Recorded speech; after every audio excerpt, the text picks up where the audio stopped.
An elderly man lies on his deathbed, his mind wandering. He recalls that he is an earthling, a person from a sophisticated world. Struggling in his bed, he ponders his roots. A young lady arrives, gazing at him with sorrow. She addresses him as Elder Seo and mentions that her mother sent her to deliver some nourishment. In a frail voice, he expresses his gratitude. The woman places a bowl of hot rolls beside him and assures him it's no trouble. She simply wishes for his swift recovery so he can craft his soap for them again. After departing, she walks through the blustery, snow-laden terrain, her tracks fading behind her. Alone once more, the old man drifts back to his thoughts. He is an earthling from a refined world. A harsh cough racks his body, and he spits blood. It has been half a century, he reflects, 50 arduous years since he stumbled into this accursed realm. His mind flashes back to the day it all started. He was transporting his colleagues, including Director Kim, to a corporate seminar when their vehicle was abruptly engulfed by a fierce landslide. Upon awakening, he and his co-workers found themselves in an unfamiliar, alien world. It was a land of fantastical creatures, like an enormous fox with 3 tails and a colossal, twin-headed crimson serpent. There were even people who could glide through the air, soaring above the breathtaking, rugged landscape. He soon realized they had been thrust into a world reminiscent of the Xioncia tales he occasionally enjoyed. Yet despite the strange circumstances, he sensed his colleagues would adapt and thrive better than the natives. All of them, except him. His memories continue. Mighty, sage-like figures descended from the skies, drawn to the extraordinary gifts his co-workers possessed. In reverence of their talents, the sages whisked each one away, ascending into the tempestuous heavens alongside majestic dragons. Eventually, only he and Director Kim were left behind, abandoned in this strange world. They looked on as their former colleagues departed, leaving them in an unfamiliar town. He admits that, for a time, they held out hope that they might also have some hidden, special power, but soon it became clear that they had no such abilities.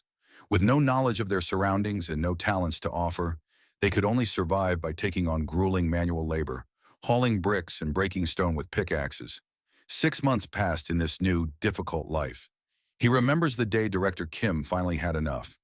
Announcing that he couldn't continue living such a hard life, Kim spent all of his saved money on a third-rate martial arts book he found being sold on the streets. To the young man's surprise, Director Kim was a natural. He trained relentlessly, and in just 3 months, he mastered the techniques, becoming a formidable martial artist capable of easily defeating multiple opponents at once. He went on to serve the nation, learning progressively more advanced fighting styles. After becoming a truly powerful warrior, he decided to leave and make his name in the wider world of martial arts, the Jianghu. And so, Director Kim departed, leaving him behind to toil alone. For a moment, he wondered if something special might finally happen to him too, but the hope fades. Back in the present, the old man looks down at his calloused, broken hands. He realizes that, until the very end, nothing ever happened to him at all. The old man is racked by a violent coughing fit, spitting blood onto the floor. After 50 long years, he reflects he is now just a weak old man dying from a simple cold. Despite being from Earth, this is his miserable reality. He reflects on how desperately he struggled to survive. He mastered the local language and learned to read and write. He pieced together a modest livelihood, eventually saving enough to purchase a small plot of land and construct a home with his own hands. He even achieved a modest degree of success when he started crafting soap using lye. In a world resembling medieval China, soap was a novel and sought-after product, and he began to earn a respectable income. But that, too, was stripped away from him. He recalls hauling his goods through the bustling marketplace, only to have his soap-making formula stolen by bandits. Their enforcers then forced him out, making sure he couldn't rival them. Now he is left with nothing. As the wind howls outside his small hut, the old man lies waiting for death, feeling utterly rejected by this world. A dark figure seems to taunt him, asking what he wants it to do. He clenches his bloody teeth in anguish, wondering what more was expected of him, screaming in his mind that he tried his very hardest. Tears stream down his face as he questions why he wasn't chosen like his coworkers. He can't understand why, even though he knows he's not special. He had to endure having everything taken away from him time and again. He no longer has the energy to even keep his eyes open. His vision fades, the snowy trees outside becoming a blur. In his last moments, he thinks that if he just had a little more power, maybe he might have been given more opportunities in life. His thoughts trail off into silence. That was how he died, but then a bright light envelops him. He gasps, suddenly young again, lying in a sunlit field. Confused, he sits up and wonders why he is still alive. He looks down at himself and realizes he is wearing the same clothes he had on back on Earth. Around him, his coworkers are also stirring, groggy and disoriented. One complains of a headache while another asks where they are. Looking at them, a sudden realization dawns on him. He understands now. He wasn't brought to this world without powers. Staring at his former colleagues, he knows that he has gained the power of regression. In a sunlit forest clearing, one of the protagonist's colleagues looks around in a daze, saying that just moments ago, they were on a company trip. The man, whose name is Seo Yoon-hyun, knows this is true. He has returned to the very first day he and his coworkers fell into this strange world. He remembers the landslide that hit their vehicle and the bright light that followed, though the specific details are fuzzy after 50 years. Lost in thought, he contemplates what to do now that he's regressed.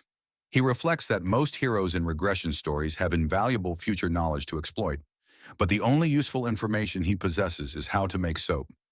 His thoughts are abruptly cut short when his section chief grabs him by the collar, shouting his full name, Manager Seo Yoon-hyun.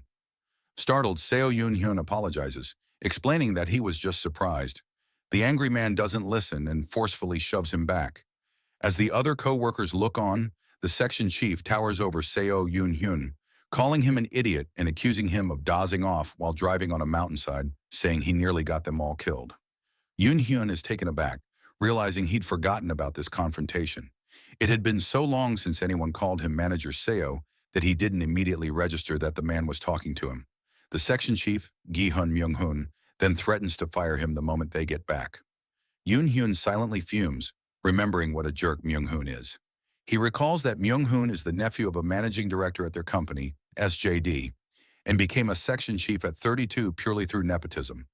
Another colleague tries to intervene, telling Myung-hoon to stop and arguing that Yoon-hyun couldn't have avoided the landslide, but Myung-hoon shoves him aside, insisting it's Yoon-hyun's fault for dozing off. Getting to his knees, Yoon-hyun admits to himself that he did doze off, but the reason for his exhaustion, he remembers with renewed anger, was because Gi-hun Myung-hoon had dumped all of his own work on him, forcing him to stay up all night to finish it. With a trace of blood on his lip, Yoon-hyun recalls another crucial detail. Myung-hoon himself was supposed to be in charge of driving. While his colleague continues to rage, yelling and blaming Yoon-hyun for getting them all stranded, the memories of the past 50 years come flooding back to him. He remembers that the first time this happened, he was so shocked and confused that he simply bowed his head and apologized to Gi-hun Myung-hoon, believing he was the one in the wrong. That single act set the tone for his next 50 years, a life spent apologizing and submitting. He recalls bowing to bandits who robbed him, to a sneering martial artist who mocked him, and to a corrupt official who seized everything he owned in the name of taxes. But after a lifetime of swallowing his anger, he has learned something. He knows it is wise to hold his temper in front of those he truly can't handle. However, this time is different. His expression hardens with resolve. He looks up and calmly addresses his superior, calling him Section Chief Gi-hun. With a newfound confidence, Yoon-hyun tells Myung-hoon that while he understands his anger, now is not the time for pointing fingers. Enraged, Myung-hoon lunges forward, shouting curses and demanding to know if Yoon-hyun is trying to pick a fight. But this time, Yoon-hyun doesn't flinch. He knows he no longer needs to kneel before someone he can handle. He then punches and drives his own fist into Myung-hoon's jaw, sending him flying backward. His coworkers stare in shock, speechless at what just happened. Looking down at his fallen boss, Yoon-hyun reflects that in his past life, he was beaten up by countless martial artists. He knows that in this new life, he can do things differently. Yoon-hyun continues to punch Myung-hoon repeatedly, driven by the memories of his past suffering. He recalls being beaten by bandits while gathering herbs in the mountains, attacked by more desperate bandits during a bad harvest, and abused by officials when he couldn't pay his taxes. While Myung-hoon cries out in pain, Yoon-hyun stands over him. He reflects that through years of enduring such brutality, he learned something his civilized coworkers lack: violence. He mercilessly pummels his boss, nodding that striking someone in the eyes amplifies their fear. He knows from experience that after a beating like this, only two words will instinctively come out. Sure enough, as Yoon-hyun holds a bruised and bloody Myung-hoon by the collar, his boss can only stammer out an apology, over and over again. As Myung-hoon lies crying on the ground, bloodied and beaten, Yoon-hyun reflects on his situation. He acknowledges that he doesn't have the mythical talents his colleagues were chosen for. Nor does he possess an incredible skill for martial arts that could make him famous in this world. But as he takes a deep breath, his expression calm and resolute, he knows that he possesses something even greater. He has the ability to change fate. As Section Chief Gi-hun whimpers on the ground, Director Kim steps forward and chastises Yoon-hyun, asking how he could do such a thing to a colleague. Feigning contrition, Yoon-hyun agrees, saying he just got angry. He apologizes to the group for shocking them. He realizes that, except for Director Kim, he will never see these people again after today, so their opinions don't matter. He even offers a formal apology for the accident, taking responsibility as the driver. Director Kim acknowledges that while Section Chief Gi-hun was being harsh, Yoon-hyun still overreacted and should apologize to him directly. Yoon-hyun meekly agrees, addressing him as Director Kim. Inside, however, he knows he will need to see Director Kim again. He recalls that Kim is destined to become one of the strongest martial artists in this world once he starts training. Yoon-hyun reasons that if he can support Kim as much as possible in this life, he might be able to benefit from it. That means he needs to get on Kim's good side, starting now. Yoon-hyun approaches Gi-hun and extends a hand, formally admitting that his reaction was not warranted and offering an apology. Gi-hun glares up at him, ready to retaliate with a curse, but a cold, hard stare from Yoon-hyun silences him. Gi-hun meekly takes the offered hand. With the confrontation settled, Director Kim suggests that they should try to get out of the woods and look for a village. Yoon-hyun inwardly agrees that this would be the logical thing to do. However, as another colleague points to something in the distance, Yoon-hyun reminds himself that in this world, common sense has no place. Yoon-hyun knows this is a world where immortals fight monstrous beasts in their quest for eternal life, and where the only rule is that the strong devour the weak. The people of Murim constantly fight with swords for wealth and honor. This place they have fallen into is known as the Ascension Path. Looking at the vast mountainous wilderness around them, Yoon-hyun is aware that there are no villages, cities, or nations anywhere nearby. He turns to Director Kim and points out that the sun will be setting soon, suggesting they set up a safe shelter for the night. The director agrees, looking around thoughtfully. One of his colleagues suddenly remembers the van and the supplies they had packed for their workshop. Yoon-hyun knows that finding the car is a lost cause, but he also knows his co-workers won't believe him. Rather than waste energy arguing, he suggests they split up into two teams, one to look for shelter and the other to search for the car. They agree to meet back up before it gets completely dark. Later that evening, the group huddles around a crackling campfire as night falls. A woman expresses her confusion, questioning how they ended up here when they were in a car during the landslide. Yet the car is nowhere to be found. Another colleague admits that he doesn't understand either. They try to distract themselves with some roasted food, with one person commenting that it tastes like chestnuts. Yoon-hyun asks one of his female colleagues if the roasted nuts are crunchy and tells her he has plenty, so she should have as much as she wants. Director Kim laughs, saying that even in this serious situation, they're having fun thanks to Manager Seo. He praises Yoon-hyun for being dependable and diligent, just as he was back at the company. He then remembers that Yoon-hyun was tired while driving because he had to work late the night before. One of the women agrees, calling their manager really diligent. Another adds that thanks to Yoon-hyun finding the cave, it almost feels like they're just camping. Yoon-hyun recalls that in his past life, they only found this place after wandering lost in the woods for hours. He brushes off the praise, saying he was just lucky. Another colleague encourages him to just accept the compliment. Smiling, Yoon-hyun thinks to himself that he will enjoy this moment, because tonight will be the last peaceful time they have together. As night falls, Yoon-hyun thinks to himself that this is the last time they will be able to laugh together like this. He abruptly gets down on his knees and offers his greetings to the Lord of the Forest. A monstrous, multi-tailed wolf with glowing red eyes materializes before him, its voice echoing in their minds. It notes that he has a unique scent for a human, commenting that in its thousands of years, it has never encountered humans like them. Startled from their dozing, his co-workers see the beast and start screaming in terror, calling it a monster. Yoon-hyun frantically shouts at them to show some respect and get on their knees. The creature growls, remarking that every time it meets humans, it is reminded of how foolish and rude they are. The beast snarls, its sharp teeth glistening. It tells them that ordinarily it would have ripped off all of their limbs, but because one of them seems to know how to treat it properly, it will forgive them. However, it still demands a price for trespassing in its territory. If one of them offers up an arm, it will allow the rest to stay. Yoon-hyun trembles, remembering his past life. He recalls how everyone had screamed in panic, angering the wolf, which led to their brutal slaughter. This time, however, he notes with grim satisfaction that his proper manners have been appreciated. The beast licks its lips and asks who will offer their arm. Yoon-hyun thinks to himself that this is an improvement over the last time when they all died. Now all it will take is one person's arm, a single sacrifice to ensure the rest survive.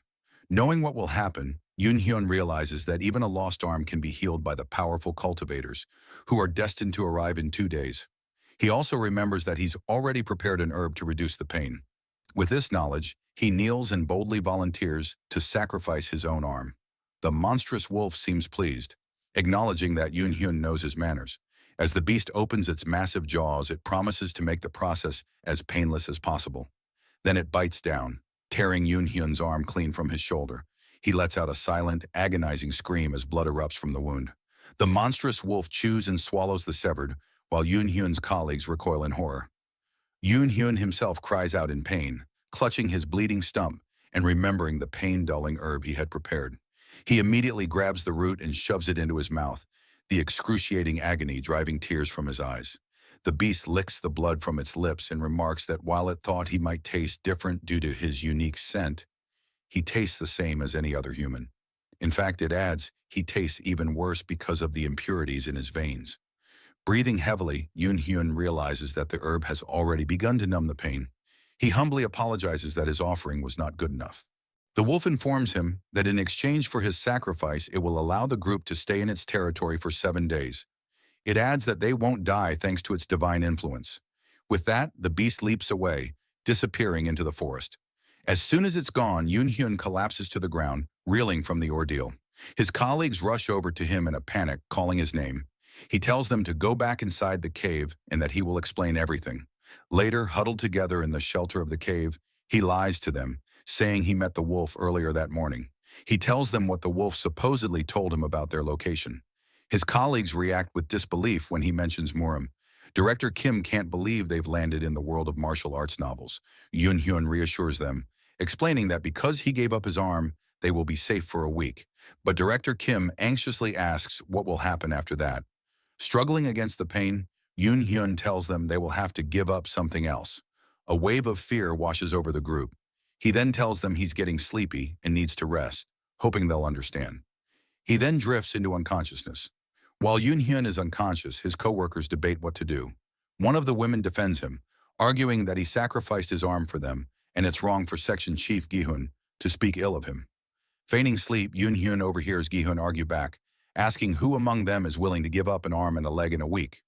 Gi-hun then proposes a sinister plan. He acknowledges that Manager Seo is useful and has provided them with food and shelter, so they should learn as much as they can from him over the next week.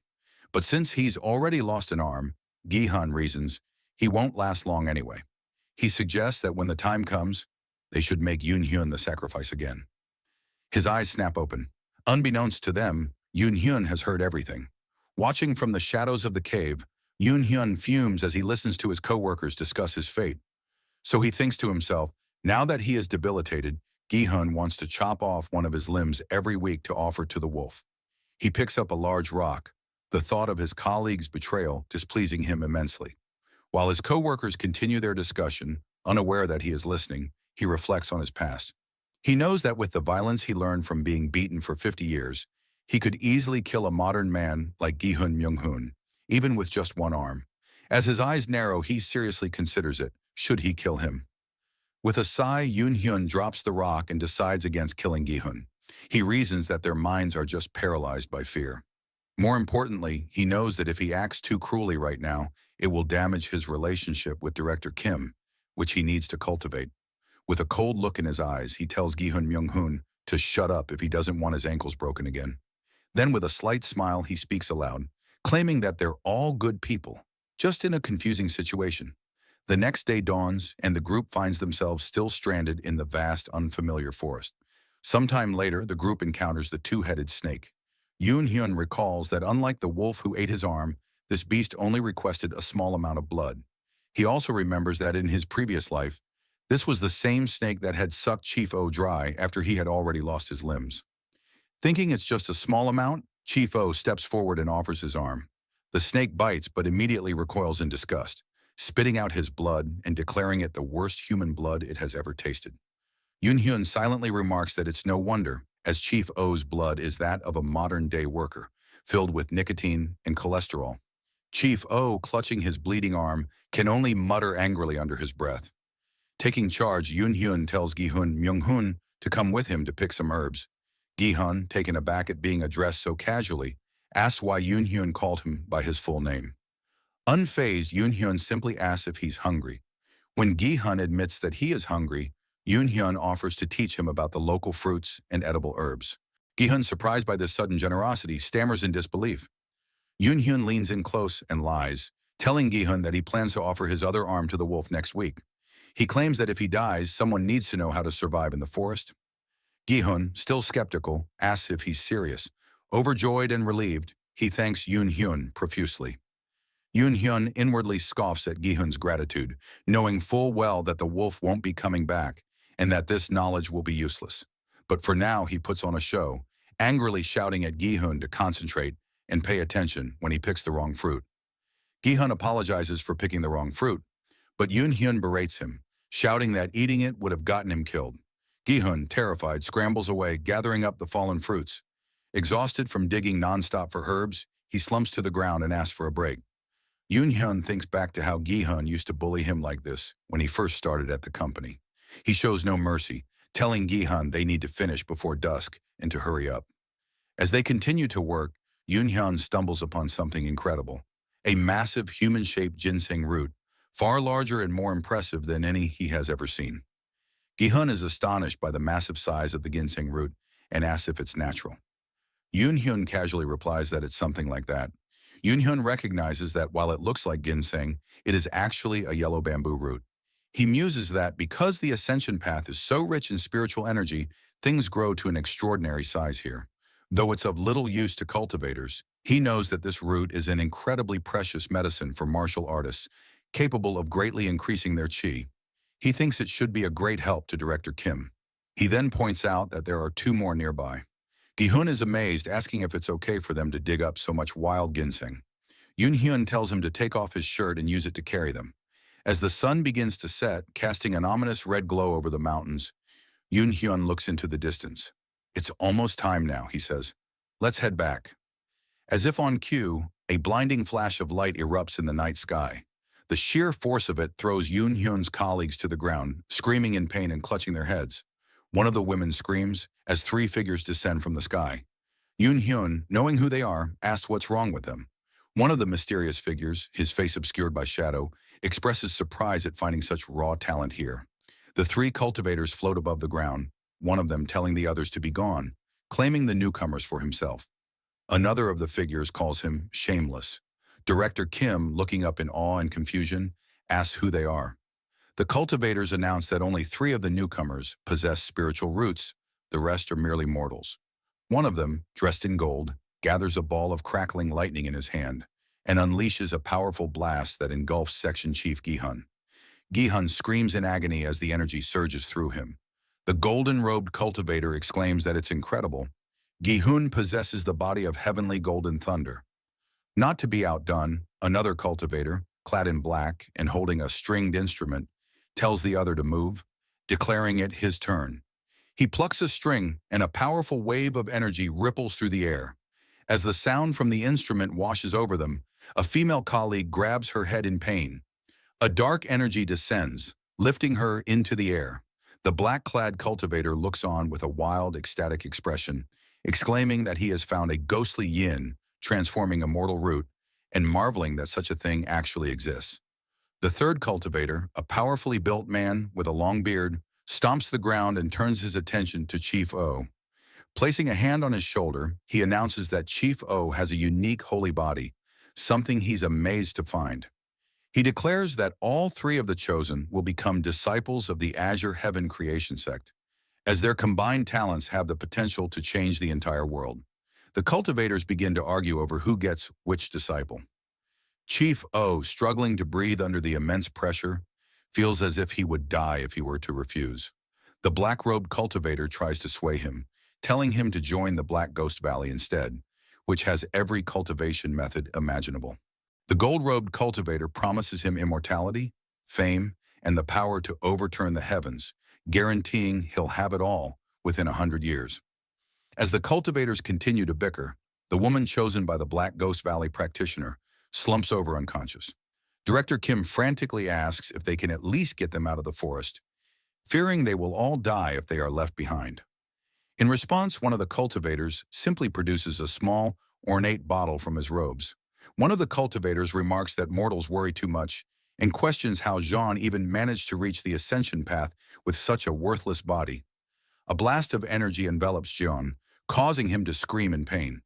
Meanwhile, another cultivator notices Yoon-hyun's wound, deducing that he lost his arm to a fox. Seeing how Yoon-hyun offered himself up for the others, the cultivator comments that he may be a mere mortal, but he's got guts. He then heals Yoon-hyun's arm, causing it to regenerate with a burst of blue flame. Stunned, Yoon-hyun can only stammer out his thanks. With their business concluded, the cultivators announce that they have captured all the beasts and monsters of the ascension path, so it will be safe for the next 10 years. They then take the 3 chosen disciples and ascend into the sky. Director Kim shouts after them, pleading for them to wait, as he and the others don't know which way to go to leave the forest. Director Kim yells after them, shouting the names of his departed colleagues, but the cultivators are already gone. Yoon-hyun reflects that the same thing happened 50 years ago. No matter how hard they shouted, the cultivators ignored them like insects and went on their way. He looks at his newly healed arm, thinking that at least he didn't have to wait 2 days for it this time. Breathing heavily, Director Kim curses under his breath, wondering what they are supposed to do now, stranded in a forest. As streaks of light cross the night sky, he looks up and asks what all the lights are, wondering if they lead to something. The next day, a thunderstorm rages, and the group finds themselves still alone and lost in the wilderness. As the rain continues to pour, the group shelters in the cave. One of the women, Deputy Manager Oh, coughs up blood, clearly in terrible shape. Younger woman tells Yoon-hyun that she's in a bad state and asks frantically if there are any herbs they can use or what they should do. Yoon-hyun, seemingly unconcerned, tells her to wait a little longer, suggesting that someone might appear to heal her. His cold response confuses his colleagues. As he turns away, a shadowy figure appears at the mouth of the cave. The newcomer remarks on finding mortals in the ascension path. The shadowy figure comments that they are like ants suffering amidst the competition of dragons. Director Kim, terrified, stammers and asks who he is. As the figure's face is revealed, he smiles and introduces himself as the Sea Dragon King, Seo Huial. With a wave of his hand, Seo Huial clears the storm. Director Kim mutters about him controlling the storm, and Huial confirms it, explaining that the storm appeared out of nowhere, and he came to investigate its cause. He points to Deputy Manager Oh, who is still unconscious, and says that she must be the one who used the sorcery of the storm. He then muses aloud, wondering how an ordinary woman without a trace of cultivation could wield such overwhelming power, especially without even doing it consciously. How strange, he says. Yoon-hyun steps forward and tells Huial that they are the confused ones. He explains that they've only been here for a short time, yet powerful people like Huial keep appearing one after another and taking away his companions. Seo Huial laughs heartily. So you're saying, he summarizes, that among your colleagues there were a few with extraordinary potential, and then, as if it were all prearranged, powerful cultivators showed up and took them away. And now here I am, conveniently appearing in front of this woman. Yoon-hyun simply confirms. Yes. Dear mortal, Huial says, his voice low and serious. Do you know where we are? He then shows Yoon-hyun a vision of a magnificent golden palace in the clouds, connected to the world by a brilliant beam of light. This place is known as the Ascension Path, Huial explains, or the Path to Ascension. It is a key gateway that leads to the upper realm. In just a few months, Huial continues. A dimensional rift known as the Ascension Gate will open here. It's an event that happens once every 1,000 years. He explains that countless high-level cultivators and powerful spiritual beings will have already started gathering at the Ascension Path to ascend to the upper realm. Given that, he asks, isn't it quite likely that cultivators like himself would appear near them? Yoon-hyun understands, but Director Kim, still confused, points out that the other cultivators said they were taking his colleagues to join their sects. He wonders how they can join them if they're all ascending to another realm. Well, I guess, Huial replies, looking down at his own hand. It might be hard for mortals like you to understand. Huyal explains that there is a technique among cultivators to shrink large objects and store them inside magical tools. Holding up the bottle, he says that the other cultivators have likely stored their entire sex inside items just like it. Their goal is to ascend to the upper realm with their sex when the ascension gate opens. In fact, Huyal continues, I too have packed one of the undersea castles of my Sea Dragon clan inside this very item. He shows them a vision of a towering, magnificent pagoda within the bottle. Inside, he reveals 1,800 sea dragons lie dormant. Yoon Hyun and director Kim are left speechless by this revelation. Huyal then looks down at the unconscious deputy manager, remarking on how peculiar and intriguing she is. He muses that if she were to join the Sea Dragon clan, she could become something truly extraordinary. As Huyal reaches for Deputy Manager Oh, Director Kim lunges forward, shouting her name. But a powerful force throws him back, and he collapses to the ground, choking. With a smug look, Huyal announces that he will give her his blood and accept her as his kin. That would be best for all of us, he adds, lifting her into his arms. He then offers one more piece of advice. Don't casually ask high-level cultivators questions. With his eyes bulging and bleeding, Director Kim chokes and collapses. Yoon Hyun rushes to his side. Huyal turns and walks away, remarking that he only answered their questions because he's generous, but most other cultivators would have killed them for such impertinence. With a final crackle of lightning, he transforms into a magnificent blue dragon and soars into the sky. As the sun rises on a clear morning, Yoon Hyun and the few remaining members of his group are left alone once more. They've all been kidnapped, he thinks grimly. The remaining woman tries to process everything that has happened, from the sudden avalanche to the immortals and dragons abducting her colleagues. She starts to laugh, her mind on the verge of breaking. Yoon Hyun walks over and places a reassuring hand on her shoulder.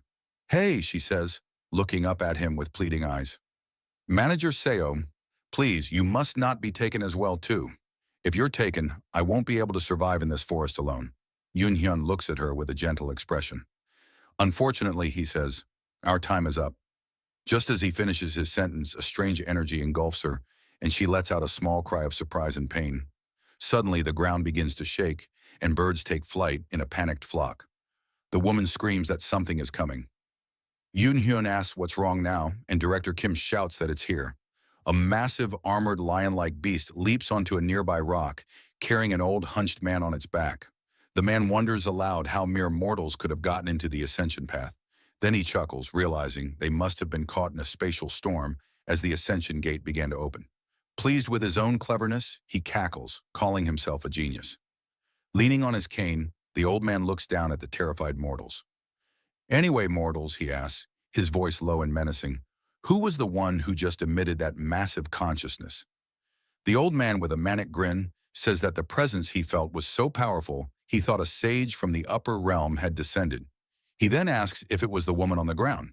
Director Kim, terrified, asks who he is, while the woman stammers that Manager Kim is their colleague. With a sudden, violent movement, the old man slams his cane into the ground.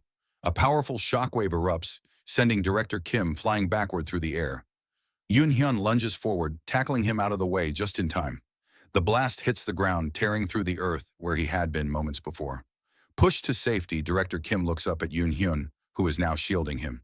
Deputy Manager Seo, he gasps, thank you. Director Kim, worried, asks Yoon Hyun if he's all right, pointing to the grievous wound on his back. Yoon Hyun grits his teeth against the pain and says he's okay. Meanwhile, the old man turns his attention to the woman. Child, he says, let me take you in. You don't have a spiritual root, but I can awaken it for you with my power. He muses to himself, wondering what would happen if such a strange consciousness were to evolve into a cultivator's divine consciousness. The woman, however, seems hesitant, looking back at her remaining colleagues with tears in her eyes. The old man sneers, asking if she's still clinging to her worldly attachments, even after he has offered to take her in. In that case, he says, I shall sever those ties for you myself. He then lifts both Yoon Hyun and Director Kim into the air with an unseen force, choking them. Desperate, the woman cries out for him to stop, begging him to spare them and promising to do anything he asks. Then you must forget all your worldly ties. Understand, the old man commands. I understand, the woman replies tearfully. With a flick of his wrist, the old man releases Yoon Hyun and Director Kim, who fall to the ground. But if I leave them here, you'll remain attached, he declares with a sinister grin. so I'll return them to a mortal nation nearby. They'll be randomly scattered through a dimensional rift. Not even I know where they'll land. A swirling vortex opens up in the ground before them. Well, what is this? Director Kim shouts as they're pulled in. Damn it, Yoon Hyun thinks, desperately trying to grab the ginseng roots. I have to grab the herbs. As they're sucked into the vortex, the woman screams after them, crying out Yoon Hyun's name in despair. Then the portal closes and everything goes dark. The sound of vendors hawking their wares, silks, the finest silks in Yangyuo and newly arrived scriptures from Shanghai, echoes through the air. Yoon Hyun awakens to find himself and Director Kim lying on the stone floor of a small room, still clutching the bag of ginseng roots. Confused, he gets up and looks out the window at a bustling marketplace below. People in traditional clothing mill about, going about their daily business. Where is this? He wonders, recognizing that in his previous life, he didn't fall into a place like this. A passing merchant, noticing him starring, mutters, "Who's that lunatic?" As Yoon Hyun walks through the bustling city, he realizes that the immortal was telling the truth. Their landing was indeed random. He feels a strange sense of familiarity, a recognition that he has been here before. Suddenly, it all comes back to him. He looks out over the cityscape, his tattered and blood-soaked shirt revealing the still healing wound on his back. This is the place where he once lived. Director Kim, completely overwhelmed, tells Yoon Hyun that he can't keep up with what's going on anymore. Yoon Hyun says that he feels the same way. Kim then sighs, wishing it was all just a dream. He runs a hand through his hair, taking in the fact that it's just the two of them left. He says he supposes they should be relieved they weren't taken by those monsters. Yoon Hyun, however, isn't so sure. He remembers that, while he has regressed, in his past life, he was just a powerless herb gatherer. Director Kim then says that they can't stay in the alley forever and suggests they leave. Yoon Hyun agrees, and the two of them head out into the busy streets. As they walk through the city, Director Kim remarks that he can't understand what the locals are saying, though it sounds like Chinese. He also asks why everyone seems to be whispering while looking at them. Yoon Hyun, without missing a beat, tells him they're saying that their clothes look funny. Director Kim is surprised, and Yoon Hyun explains that he knows a little bit of Chinese. That's great, Director Kim says, impressed, but his eyes are drawn to the horrific wound on Yoon Hyun's back. Yoon Hyun, however, knows he lied. The language here is not Chinese. While they use the same characters, the spoken language is completely different.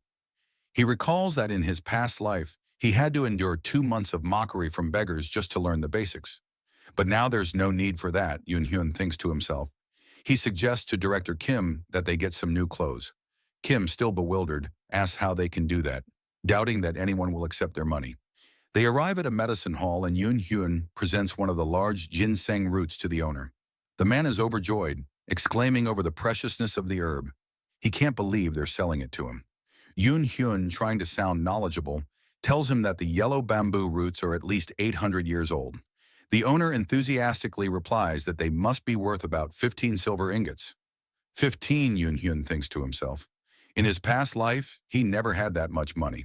Clearing his throat to hide his surprise, he tells the owner to hurry.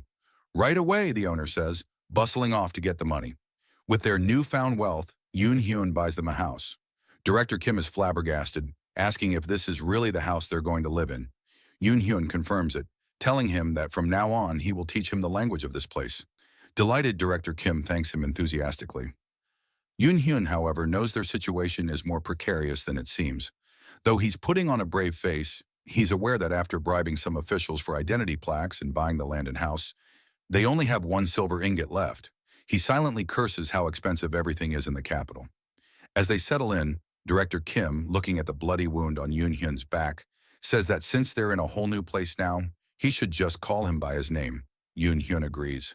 With a warm smile, Director Kim thanks him and calls him by his full name, Seo Yoon Hyun. That night, Yoon Hyun lays out the remaining ginseng roots. He tells Director Kim that their current wealth is only because he sold one of the herbs. Once they run out, they'll have no source of income, so they need to figure out a way to make money. Director Kim ponders this for a moment. Then Yoon Hyun suggests that they use the silver they get from selling the rest of the roots to start a business. With all the money they can get, plus Kim's skills as a former company director, they should be able to make a decent living. But as he thinks about it, he realizes that just making a living is not enough. Since I've regressed, he muses, why don't I dream bigger? As he considers their options, Yoon Hyun reflects on Director Kim's potential. In his past life, Kim had been a martial arts genius, becoming a master in just a few months after reading some third-rate books. With more advanced techniques, he had become one of the most powerful martial artists in the Gyeonghu. Yoon-hyun wonders, a sly grin spreading across his face. He were to learn advanced martial arts from the very start. He imagines director Kim as a wizened, powerful warrior, the greatest swordsman in the land. He realizes that with the right guidance, he could fast-track the birth of the greatest swordsman in the Gyeongju by at least 30 years. And if that happens, he plans to benefit as much as he can while working for him.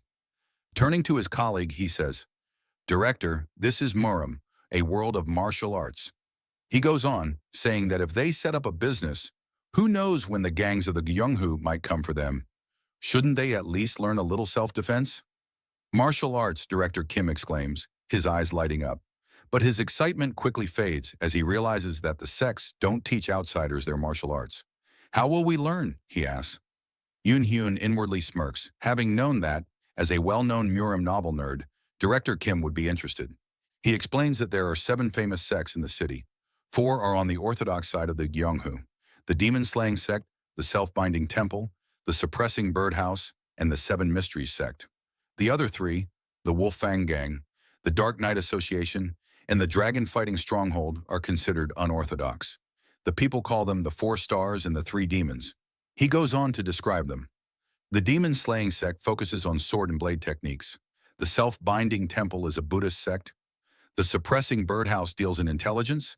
And the 7 mysteries sect, with its long history, teaches all kinds of martial arts. As for the 3 demons, however, he admits there isn't much information about them. He goes on saying that the 3 demons are proficient in stealth and sorcery and do a lot of illegal things. Then he asks Director Kim which sect he likes best.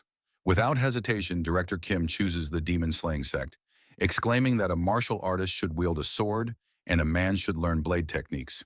Yoon-hyun reflects that this is a fitting choice for the man who was called the best swordsman in his past life.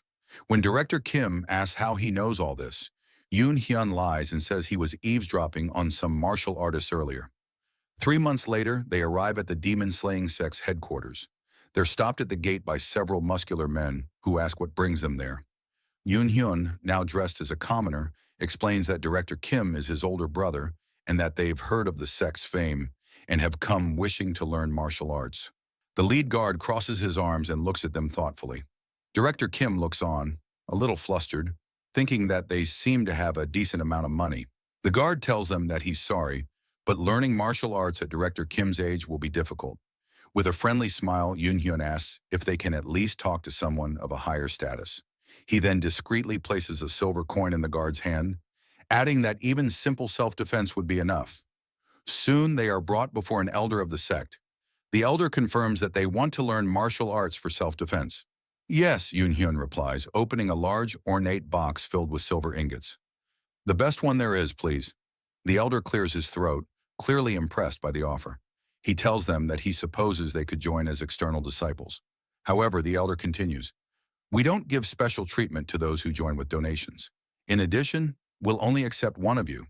Yoon-hyun is furious, thinking to himself that all the money they gave was worth 1 yellow bamboo root, and this is all they're willing to do. Director Kim starts to protest, but Yoon-hyun cuts him off, smiling and thanking the elder. He quickly says that his brother will be the one learning. The elder takes the money and tells Director Kim to come outside later to where the external disciples are gathered. As he leaves, Kim turns to Yoon-hyun, crestfallen. "What's the use if only I will learn martial arts?" he says, adding that he would have chosen a different group if he had known how expensive it would be. Yoon-hyun just laughs. "Don't sweat it," he says. "It's not like I've ever been good at sports anyway. I'll just set up a business with the remaining money and support you. You just focus on learning martial arts." Director Kim, still overwhelmed, tells Yoon-hyun he'll try his best, but worries that because he's old, he won't be able to do much. Yoon-hyun encourages him, telling him to believe in himself. With a small smile, Director Kim thanks him. 7 months later, a competition is being held at the demon-slaying sect. An old, bearded man with a stern expression looks on, confused. He grips the arm of his chair so tightly that the wood splinters and he mutters, What? What kind of outsider from nowhere," the man growls, looking down at the defeated bodies of his disciples, "has defeated all my beloved disciples?" The demon-slaying sect was in an uproar. To master a martial art One must understand its true meaning and physically attune to it. Third-rate warrior who understands the meaning of a martial art can become second-rate by merging it with their own understanding. Advancing beyond that requires more than double the understanding in an equal amount of time and effort.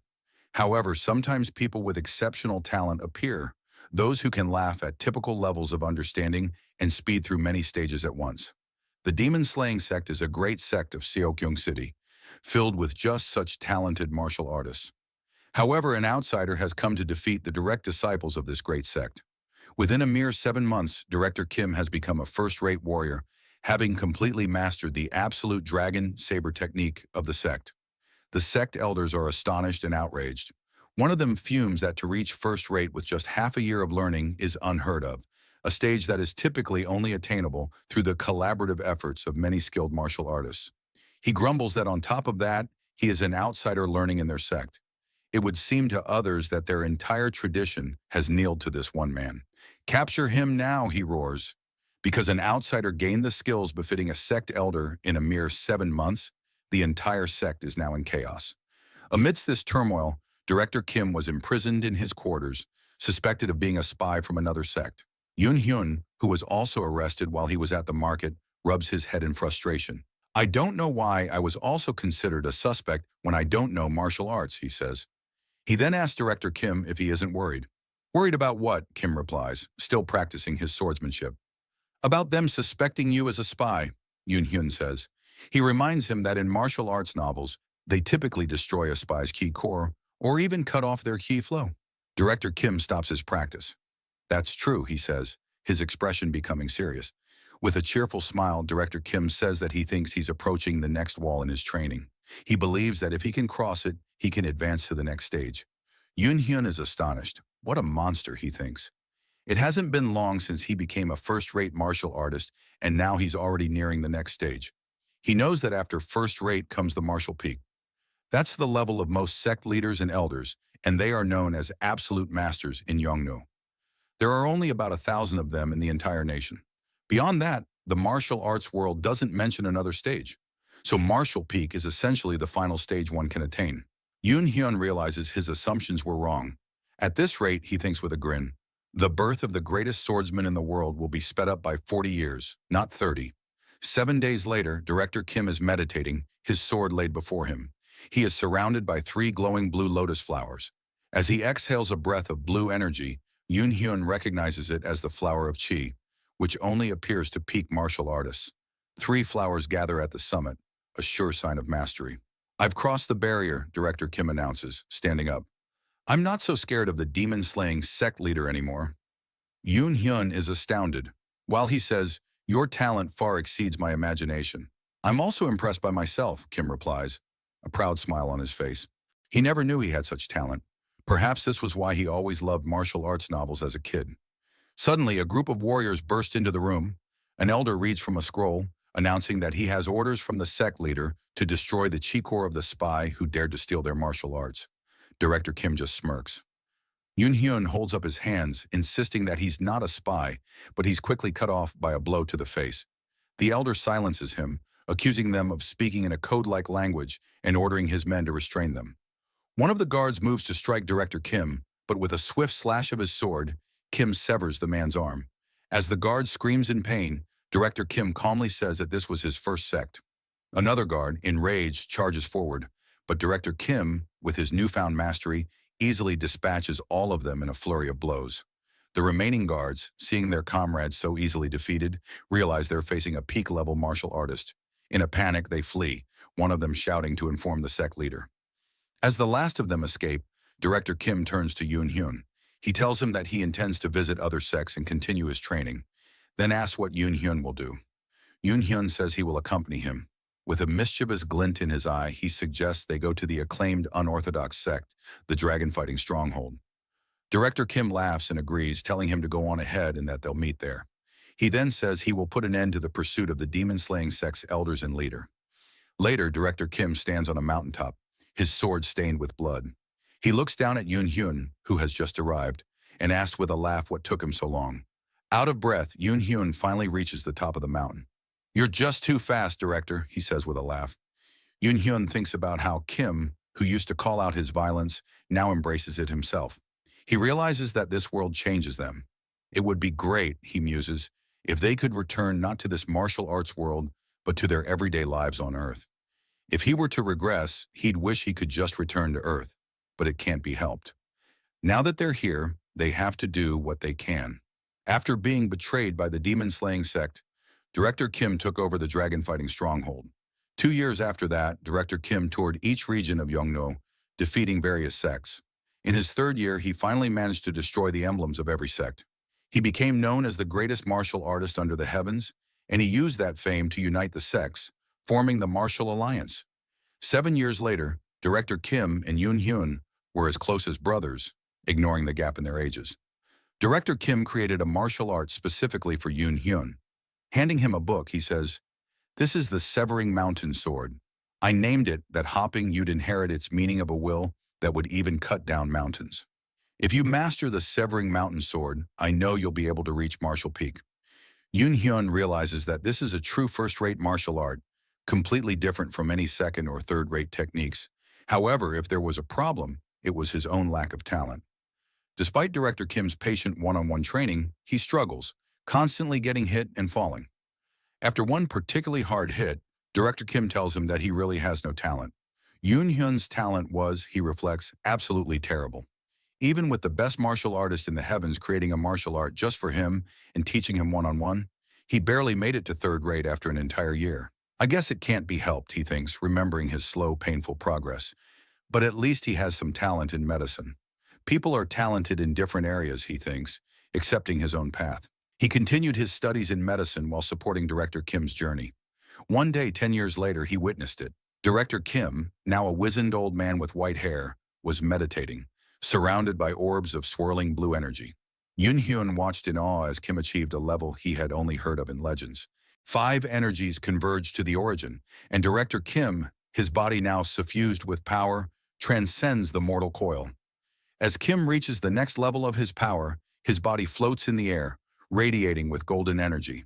A shock wave rocks the room, and Yoon Hyun stares in disbelief as Kim's aged body transforms. He watches, astonished, as the old man de-ages, becoming young and powerful once more. He recognizes the younger man as Young Hoon, the Director Kim he knew from his previous life.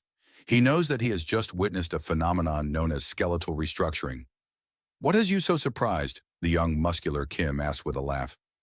Yoon Hyun laughed, saying that Young Hoon looked even younger than him. Young Hoon, radiating with lightning, laughed in response and exclaimed that he felt so full of life he could do anything. Yoon Hyun laughed with him, stating that the world would be shocked by his skeletal restructuring. Young Hoon agreed. He then announced his intention to hand the Murim Alliance over to a successor. Yoon Hyun asked if there was anyone who fit the bill.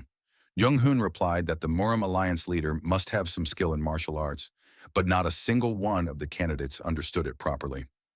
Yoon Hyun cheekily responded that Young Hoon was the extraordinary one, and there was no genius in the world like him.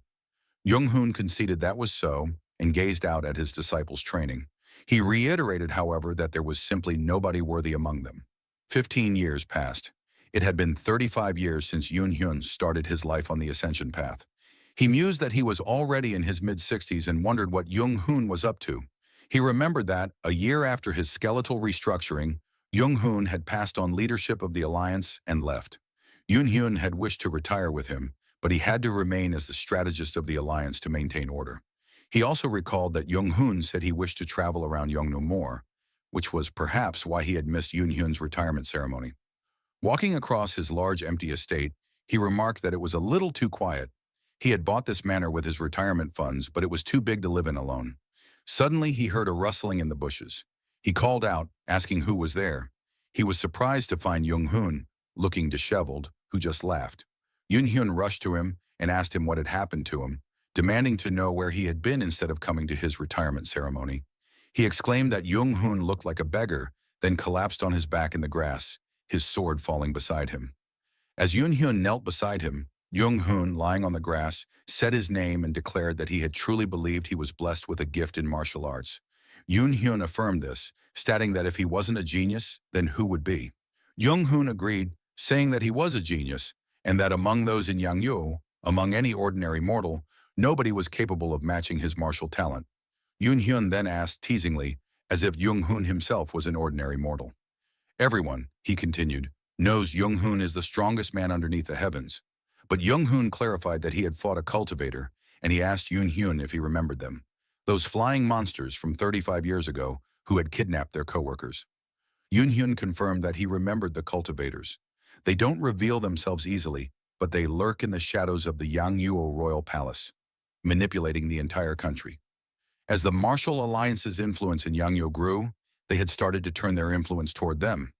Jung-hoon said that this caused problems, but going against their word would mean opposing the nation itself, so he had no choice but to follow orders for the sake of protecting the martial alliance.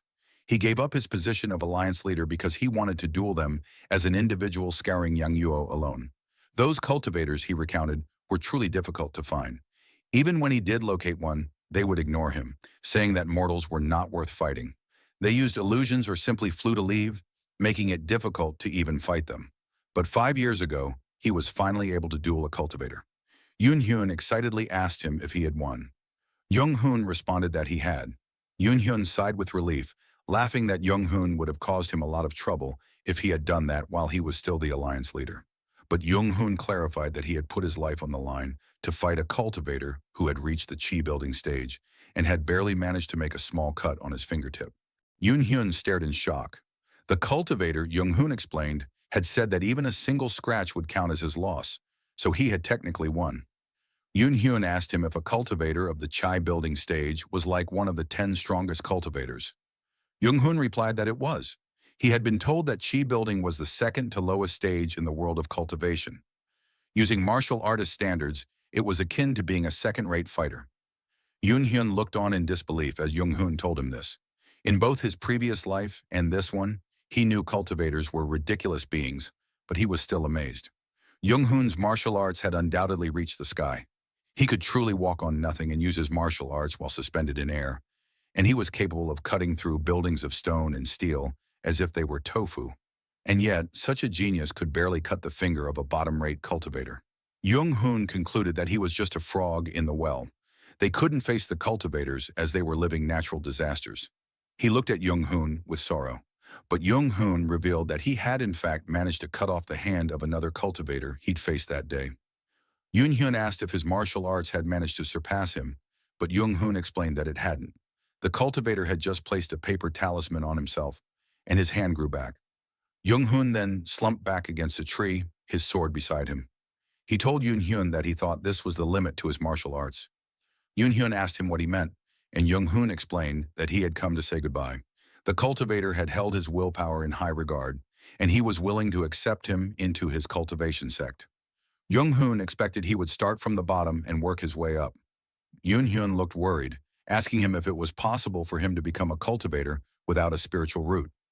Jung Hoon explained that for a regular mortal, the stage of 5 energies converging to the origin was equivalent to the 5-element spiritual root that cultivators are born with. To gain this trait that cultivators have at birth, mortals must use their entire lives to manifest that basic quality. He cut the space with his blade and said he was now leaving. He held up a scroll. This book, he said, was his last gift. With a dark purple energy enveloping him, he instructed Yoon Hyun to stay safe and disappeared into a swirling cloud of the same energy, leaving the scroll in Yoon Hyun's hands. Yoon Hyun called out his friend's name and reached for him, but he was gone. He looked at the book, which was titled Record of Transcending Cultivation and Exhausting Martial Arts. It was a record of an attempt to use martial arts to surpass cultivation. He called out Jung Hoon's name again, asking him where he was going without him, and so time passed. Yoon Hyun, now on his deathbed old and gray, lay bleeding, a bitter expression on his face. He thought it cruel that it had been so long since he had come to this world, and yet here he was, dying of a common cold, just like in his previous life. No matter how hard a human tries, he cannot escape fate. In the end, he mused, all that changed was the process, as he would still ultimately die on the same day. He had lived his life to its limits because he hadn't wanted to experience the same regret as in his past life. He was so busy, he had never even thought of marriage. Thanks to that, he was able to unite the Yangyuo martial sects and experience the fame and wealth the mortal world could offer. And yet, there was a sense of emptiness. A tear ran down his cheek as he wondered if, had they struggled harder, He and Young Hoon could have reached the sky. His body quaked with a sense of powerlessness. He was disappointed, and that marked the end of his second regression. The third regression began as his eyes blinked open. He found himself lying in the same forest as before, the ascension path, his body once again brimming with energy. He mused that regression was not just a one-time thing. John Myung-hoon shouted his name, Deputy Manager Seo, and then cursed at him, lunging forward with a punch. Yoon-hyun easily dodged the attack. John was surprised, but Yoon-hyun, instead of retaliating, reflected on his situation. He questioned why he had regressed again. A new body full of energy and a new opportunity were undoubtedly good things, but he couldn't help but wonder about all the things he had built up for the past 50 years. As Jeon continued to attack, yelling about how he almost got them all killed, he realized that this regression was not a good thing. It was a curse, one that denied him the meaning of life. While a couple of regressions might have been a thankful opportunity, he was horrified by the thought of it continuing on forever. He would be trapped in fate's wheel, forced to wallow in the suffering of life until the end of time. Moreover, he would never be able to meet the people he knew from his previous lives again. The people in front of him were simply beings that had the same appearance as the people he knew. Young-hoon, who he had thought of as a brother, no longer existed in this world. Seeing John getting up to attack again, Director Kim tried to stop him. Yoon-hyun called out to him, telling him to calm down, asking what help being angry would do there. But Jun just yelled back, calling Yoon-hyun shameless. Yoon-hyun calmly replied that in the first place, John had been on driving duty that day. He added that he had warned John before being forced to drive, that he hadn't been able to sleep last night because of the work he'd been given. He pointed out that there was no way he could have dodged an incoming avalanche on a narrow road. He finished by telling John to stop pointing fingers and think about what they needed to do. John just stared back at him, gritting his teeth in frustration. Yoon-hyun turned to Director Kim and, catching himself about to call him by his first name, addressed him as director. He informed him that he would search for a place for them to stay before the sunset. He then instructed the others to look for the car or a way out of the forest. He walked off, telling them to come over to him when he lit a fire after sunset. He knew it was pointless to build bonds with these people, as he would be alone in the end anyway. As his colleagues slept soundly around the fire, he lay awake, filled with fear, this unending regression of time. This ability must be removed. He wondered if it would disappear if he could somehow return to Earth. Seeing as how he always regressed back to this moment on the ascension path, he wondered how he could go home. Then he remembered the old man's words. When the ascension gate opens, nearby spaces destabilize and ordinary humans could be caught up in spatial storms. That's right, he thought. The ascension gate. It had to be related to why they had fallen into this world in the first place. He sat up, wondering if maybe he could return to his original world by using it. That meant he had to grow stronger. He clenched his fist. As an ordinary mortal, he couldn't accomplish anything. He had to become a cultivator, like John Hyun, and cultivate. He resolved to do so, get a longer lifespan, and then he would be able to research the Ascension Gate sufficiently. He declared that he would become a cultivator and go to the Ascension Gate. After that, at morning, he ate the yellow bamboo root, feeling the strong chi quaking in his core. He reflected that he hadn't known any heart methods in his previous life, so eating these roots wouldn't have done anything. But if he used the dragon vein chi method that Yoon-hyun had made for him, he could break through his blocked chi passageways. He sat down and began to cultivate, his heart beating with a powerful energy. It wasn't easy to cure a body soaked in preservatives from fast food and stress, but he was determined. After his initial cultivation, he went out and found a sturdy tree branch, whittling it down with stone. That should do it, he said, testing the weight of the makeshift sword in his hand. He then began to practice, swinging the wooden sword with a powerful grace. In his past life, he had been just an average second-rate martial artist, but since he hadn't been practicing near the end of his life, his skills had dulled. Of course, he thought, as he unleashed a powerful slash with his stick that cut deeply into he was executing the severing mountain sword technique. Just then, Director Kim walked out of the woods, stunned. He asked Yoon-hyun what had just happened and how he had slashed a tree with a wooden stick. Yoon-hyun just smiled and, turning to his director, asked if he wanted to learn this technique. "Oh," Director Kim exclaimed. "Can I really?" Suddenly, someone laughed. Then the ground began to shake and the leaves rustled violently. The white wolf appeared bigger and more menacing than before. "Filthy humans," it growled. You dare play around in front of the master of this forest? Yoon Hyun grimaced, having forgotten about the wolf in his excitement. Yoon Hyun reflected on what had happened in his second life. He vowed to attain the level of 5 energies converging to the origin and become a cultivator. But despite learning under the best master for over 100 years, he barely managed to become a first-rate martial artist. He had lamented that his talent was worthless compared to that of the people there. Despite that, he did not give up. He looked down and tore apart his arm. As his co-workers screamed in terror, calling his name, he swore that, regardless of whether it took a millennia or 10 times, that he wouldn't give up. The wolf seemed pleased. It called him a human who knew their manners, offering up a sacrifice of their own accord. "Why don't we have a taste?" it asked, licking its lips. Yoon Hyun, without flinching, offered up his arm. He would give it his arm any time until the day he surpassed its strength. The fox, after eating his arm, allowed them to stay there, then left. Yoon Hyun, without regard for his co-workers, continued to swing his sword alone in the forest. He swung his sword without food or rest, and only finally stopped when the cultivators arrived to heal his arm and kidnap his co-workers. He kept on practicing. On the 4th day, he called out, requesting a question from the Sea Dragon King, who appeared before him. The Sea Dragon King asked what it was. Yoon Hyun stated his belief that Huiol intended to take their deputy manager, Oh Hisu. However, he continued, she's a mortal who lacks a spiritual root, and regular mortals can only live for up to 100 years at most. He asked what use Huiol could possibly have for her. Huiol laughed, saying that Yoon Hyun seemed quite informed for a mortal, but he needn't worry. Once she accepted his blood, she would awaken to a spiritual root befitting her talents. Yoon Hyun then asked if Huiol could also give him and the others the opportunity, as they were from the same lands. They might also have some special power he would be interested in. Huiol just chuckled and, telling Yoon Hyun to listen, warned him for his own sake not to make demands of high-rank cultivators like himself. As he spoke, an immense pressure descended on Yoon Hyun, and he cried out in pain. As he turned to leave, Huiol told him that he was one of the kinder ones and that he would forgive him. He had lived through dozens of millennia, he said, and had seen and learned countless things Yoon Hyun couldn't even dare to comprehend. Certain freakish cultivators would be more than willing to crush him like an insect for just making eye contact.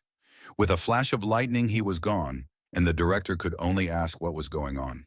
Later, the old man who had arrived on the armored beast had confronted the remaining 3, asking how a mortal like Kim Yan was able to become his disciple, as she didn't have a spiritual root. The old man held out a glowing blue pill and explained that it was a priceless pill that awakens one to their spiritual senses.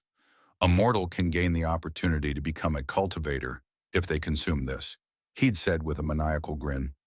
So there were other ways to become a cultivator, the protagonist thought. The old man then told the woman that it was possible for mortals to train in martial arts and gain the 5-element spiritual root, but that path took far too long and resulted in a mediocre outcome. He claimed his pill was the best way, then waved his hand. "I have no business with you two," he'd said. "Be gone."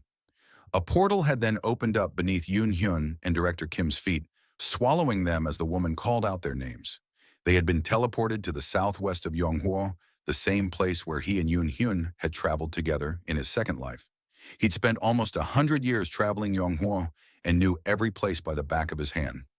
He woke up Director Kim, and after waking up, they'd headed to the nearest city, where Yoon Hyun explained the situation.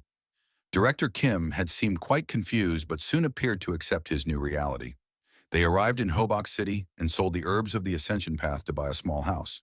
There he taught him the language, as well as the Severing Mountain Blade, which he had created in his second regression by modifying the Severing Mountain Sword to better suit the weapon Kim used. He mused that it had been so unmotivating how someone like him could spend 2 whole lifetimes training and barely reach first rate. Kim had reached the 3 Flowers Gather at the summit within 3 months of learning martial arts. He was ecstatic, declaring that he thought he could beat Manager Seo now. Yoon Hyun remembered thinking that this man was not the same Yoon Hyun that he considered to be his own brother in his previous life. He was mentally several times younger than Yoon Hyun. In terms of mental age, Yoon Hyun thought he would be as old as Director Kim's grandfather. He realized he shouldn't accompany him in this life. He told Director Kim that from now on they should live separately. He then handed him a book. Kim, shocked, stammered and asked him what he had done wrong. The reason, Yoon Hyun explained to himself, was that in his first regression, Yoon Hyun became the Martial Alliance leader but despaired after losing to the cultivators. The second regression wasn't much different. He had created the record of transcending cultivation and exhausting martial arts, a record of gazing at cultivation and exceeding martial arts. He had fought cultivators but was unable to surpass them and had given up, leaving the path of martial arts and disappearing to become a cultivator. He knew the same thing would happen in this life, and he no longer wished to witness Yoon Hyun's face filled with despair. Yoon Hyun had told Kim he wanted to tour the lands and improve his own skills. Kim asked him how he would live on his own without him, and Yoon Hyun had reassured him, stating that his martial arts skills should be more than enough to go off of. He had taught him how to communicate, write, and fight, and he was a martial artist at the martial peak level, so he no longer needed to worry. Kim had been sad, lamenting that this meant he must part with someone who shared his homeland once again. To reassure him, Yoon Hyun had promised to meet him on this day in this very house, every 2 years. He then left. Now years later, Yoon Hyun had toured the martial world. At the Hall of Eight Respects, he was stopped by a guard and asked what his business was. He respectfully bowed and stated he had come to request a duel. The guard just laughed, saying that one could not just simply barge into the Hall of Eight Respects. But before he could finish, Yoon Hyun attacked, quickly subduing him. Yoon Hyun asked coldly if he still seems like a nobody.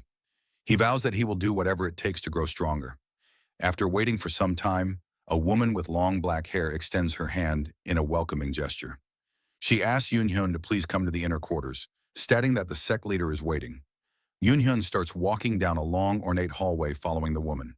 As Yoon Hyun enters the inner courtyard, he sees one man standing in an arena, while numerous disciples are gathered to watch the fight. The man standing in the arena smiles, thinking to himself that he was curious who this first-rate master would be, but notes that the person is just a young junior.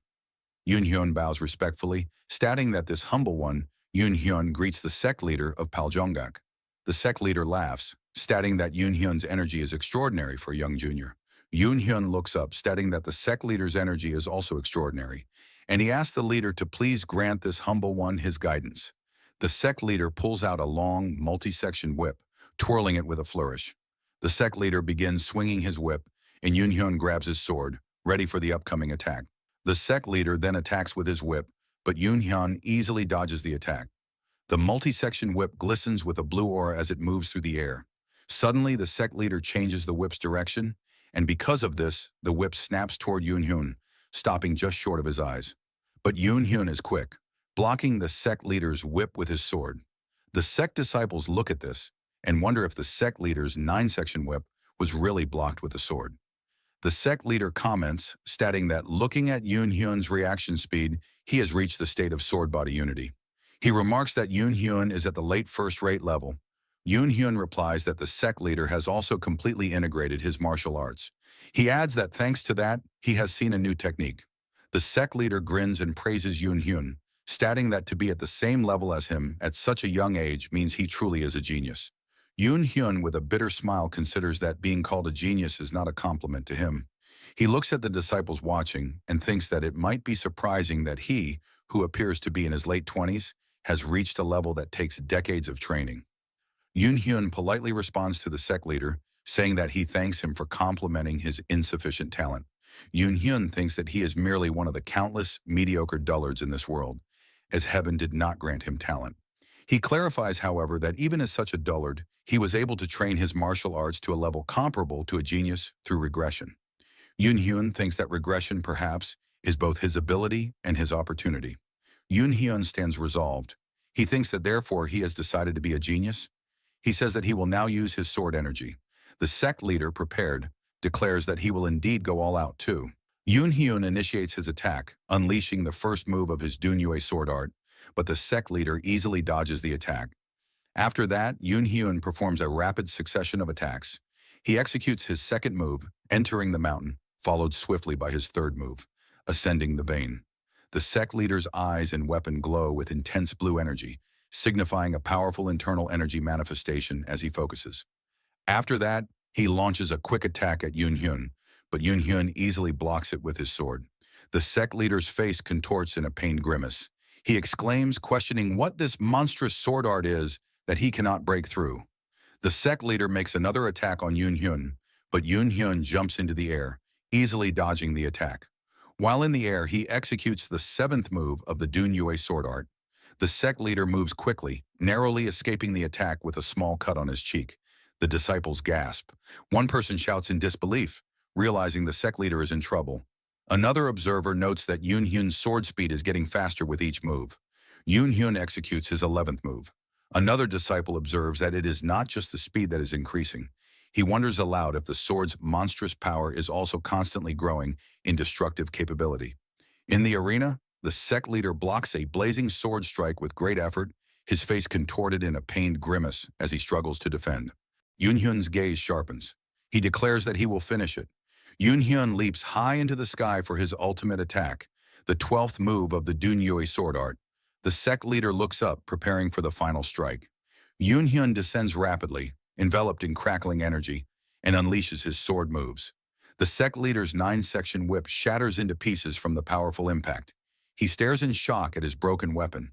The disciples look on in wide-eyed amazement and disbelief, utterly stunned by the outcome. Yoon Hyun lands on the ground. The sect leader stumbles and collapses to his knees, his broken weapon fragments around him. Holding his injured hand, he lets out a pained sigh before stating that he concedes his defeat. Yoon Hyun bows respectfully. He states that it was a good opportunity. He then starts to leave the now heavily damaged dueling arena. After that, as he was walking in the market, everyone was staring at him and talking among themselves. While walking, Yoon Hyun thinks that Paljungak was famous even in his previous life, as a righteous sect that did not engage in cowardly acts. He then muses, thinking that next time he should try visiting a demonic sect. He resolves that through these martial arts duels in this life, he must reach the peak realm. As time passed, he visited about 4 more small sects in Xiaoyongsong. Among them, he lost in duels at Ilyubo and Echweoman. He adds that he won against sects like Gijubang and Yukjolbo. He also visited Hodengpa. He defeated his opponent, and the man landed hard on the floor after being struck. An elderly white-haired man watches him passively from a seat in the background. The defeated man groans on the floor, shaking from the pain. The white-haired sect leader of Hodengpa laughs heartily. He tells Yoon Hyun that the young first-rate master who has been challenging people to duels all over Xiaoyongsong recently was him after all. The sect leader tells Yoon Hyun that he has seen his skill well. Yoon Hyun responds that he, too, has learned a lot. Several powerfully built elders step forward from behind the sect leader, approaching Yoon Hyun. The sect leader asks Yoon Hyun if he is ready, stating that it is now the turn of the 10 elders. Yoon Hyun's eyes widen slightly in surprise. He wonders if this is the demonic sect's way. He says that the duel just ended with his victory and clarifies that he has never heard of continuous battles or a 10-on-1 duel. The sect leader grins maliciously at Yoon Hyun. He tauntingly asks if Yoon Hyun did not just hear him. Yoon Hyun thinks that this guy is playing word games. He warns the sect leader that if he widely announces Ho Dangpa's cowardice to other sects, their reputation will plummet. The 10 elders begin to move as the sect leader replies that they do not care. He explains threateningly that Yoon Hyun will get injured during the duel here, and that injury will flare up, leading him to die of tetanus. He adds to the threat, stating that their sect will claim to have taken the utmost care of Yoon Hyun, but people will only know that he eventually died from his injury. The 10 elders surround Yoon Hyun, all with their swords drawn and pointed at him. The sect leader, looking down, asks mockingly how a dead man can spread a different rumor. Yoon Hyun's expression hardens. He thinks to himself that they are crazy bastards, even more so than he expected. The Hodangpa sect leader mockingly questions if killing Yoon Hyun there would truly affect their reputation. A smile appears on Yoon Hyun's face as he thinks that he came there for that very reason. Yoon Hyun grips his sword, staring ahead intently. He declares that he accepts this absurd duel and challenges them to come at him. The Ho Dangpa elders rush at Yoon Hyun with drawn swords. Yoon Hyun thinks to himself that the real fight is about to begin. Sounds of loud laughter and murmuring echo from within a grand building as the night unfolds. A man laughs loudly. He mentions to another person that the young master went to duel the Ho Dangpa this time. He sighs, lamenting what a pity it is for such a young talent. Another person adds to the sentiment, asking if it is right to challenge an illegal organization like an evil sect to a duel. An elderly white-haired man calmly takes a sip from his cup. He states that this is how it usually is. He continues saying that when one is young, one believes the world will go their way, concluding that it is a kind of innocence. People at the tables talk amongst themselves.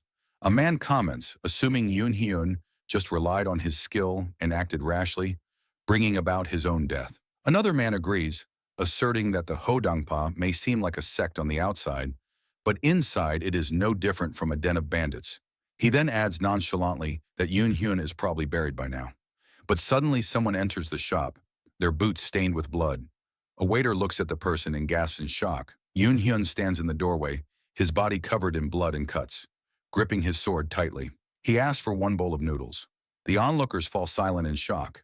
The startled waiter stammers, urging Yoon Hyun to please come in and sit down. Yoon Hyun slowly walks past the tables, where the people who were just gossiping about him are sitting, now silent. Yoon Hyun, with a bloodied face, stares grimly. He thinks to himself that the Hodangpa sect members are crazy bastards, acknowledging that he really almost died. He realizes it was not just a 10-on-1 battle. They had also cowardly poisoned their weapons. It was a good thing he learned top-tier medicine when he was a strategist for the Martial Alliance. If he had not taken the antidote pills and stimulants he prepared beforehand, he would have died. He continues his recollection, remembering the crazy old man's final, desperate act. He remembers how the crazy old sect leader yelled furiously, his face distorted in rage, frantically commanding his remaining forces to kill Yoon Hyun, somehow. Hearing this, all the sect soldiers, armed with spears and arrows, formed a battle formation and charged. But Yoon Hyun fought like a beast to survive, battling numerous people at the same time. Yoon Hyun surveys the aftermath of the fight, with countless defeated bodies strewn about. He thinks that he cut the meridians of those still breathing to cripple them so they could not seek revenge. As Yoon Hyun finishes his meal, he looks at his hand. It's trembling slightly, maybe because he took too many stimulants, and the tension just will not subside. He concludes that he will not be able to sleep for the next few days. He grabs his sword and thinks that he needs to have another duel with an orthodox sect. Yoon Hyun, injured, calmly walks away, passing the people at the table. The story about him spreads like wildfire that the young master, after his fierce battle with Hodongpa, ate noodles and immediately left for another duel. Yoon Hyun was widely talked about, making Seojong City buzz with excitement, and people gave the Mad Master a fitting nickname, the infinite fighting monster Yoon Hyun. While fighting, Yoon Hyun reflects that he has no talent, and the path to the pinnacle he seeks is infinitely distant. Yoon Hyun clashes swords with an opponent, causing an explosion of light and force. He thinks that therefore, he must constantly fight and approach that realm by crossing the boundary of life and death. Yoon Hyun knew that a person without talent must go mad to overcome the wall. If there is no talent, there must be madness.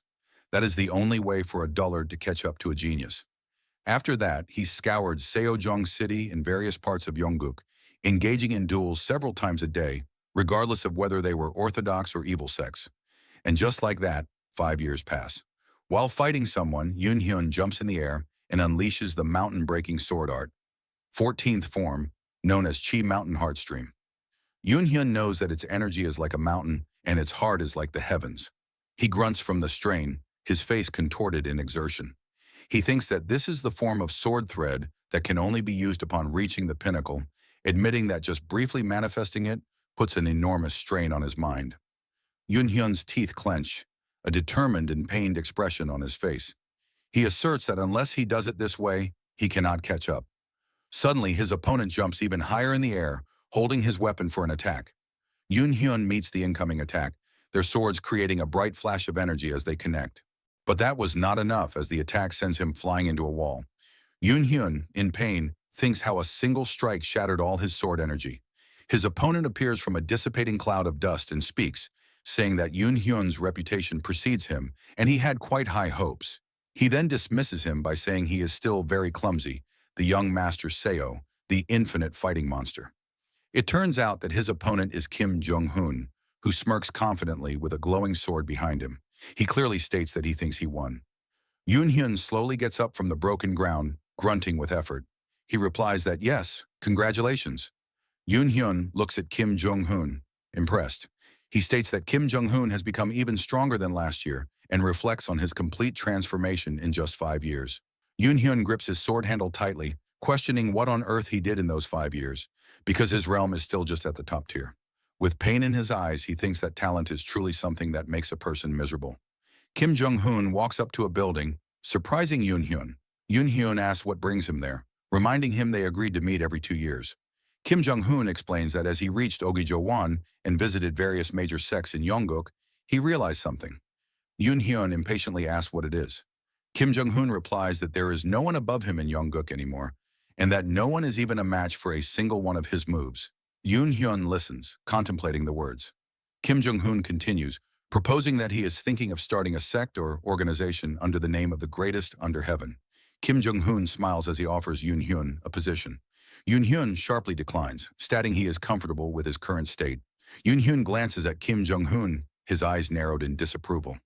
He thinks that it seems Kim Jong-un has already developed the martial lord's disease. If he accepts that offer in this life too, he will surely become something like a strategist or vice-sect leader and work like a dog. He resolutely affirms that to reach the pinnacle with his talent, every minute and second is precious. They continue to talk.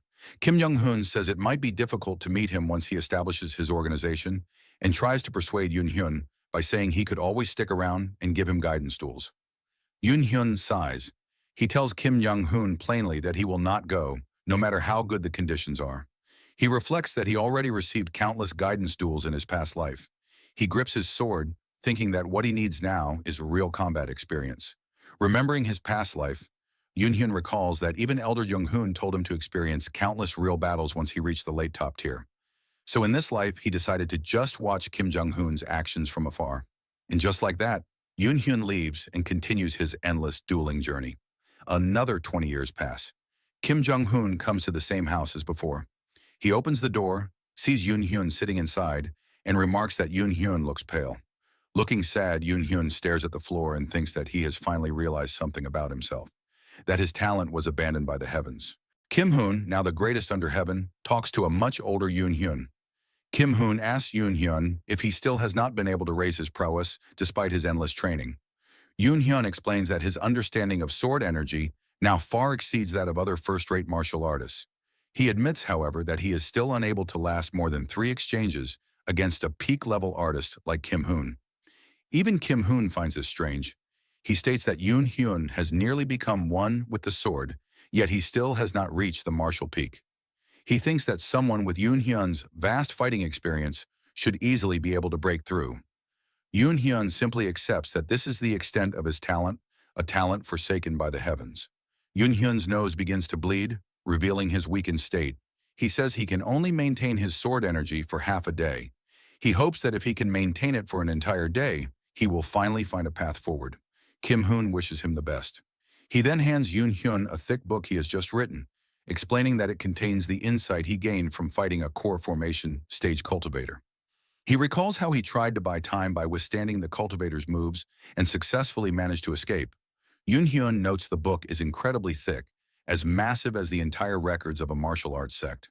He realizes the immense insight needed to just escape from such a powerful being.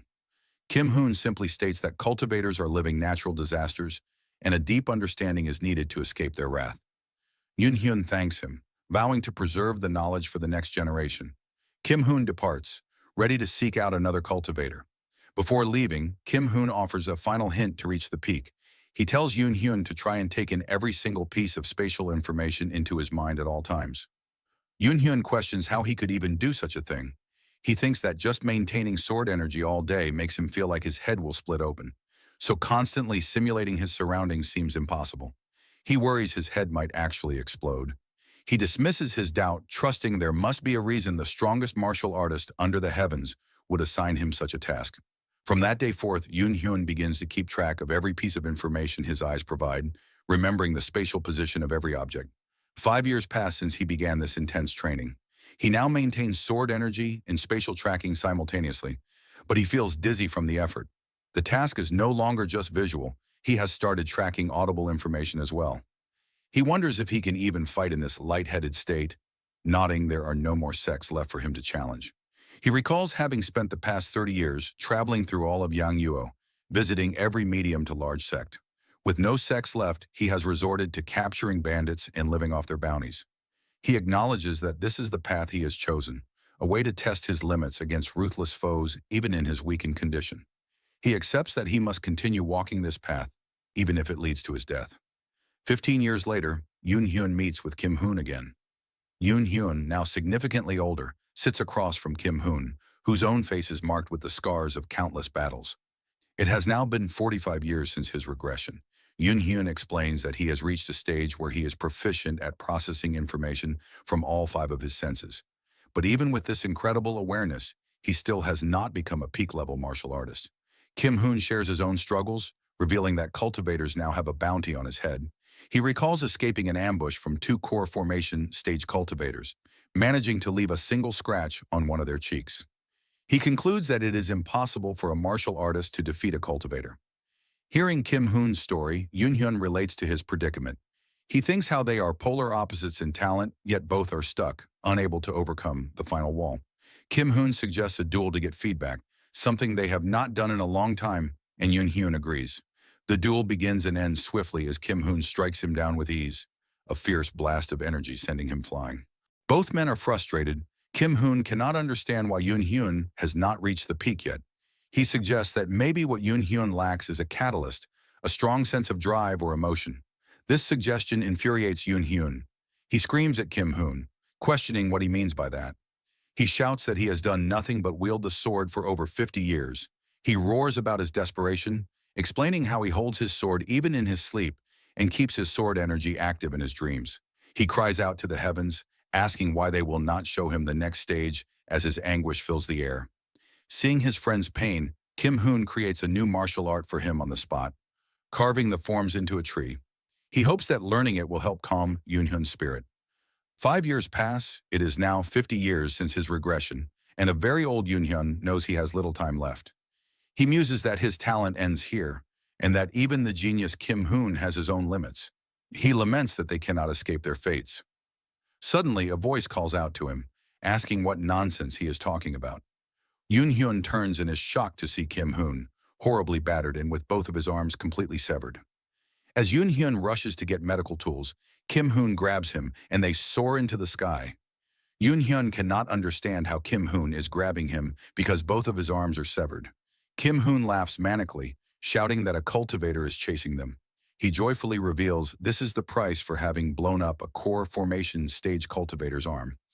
Kim Hoon screams that he has finally made a core formation stage cultivator take meaningful damage. He shouts with glee that he has witnessed the stage beyond what was thought to be the limit for martial artists.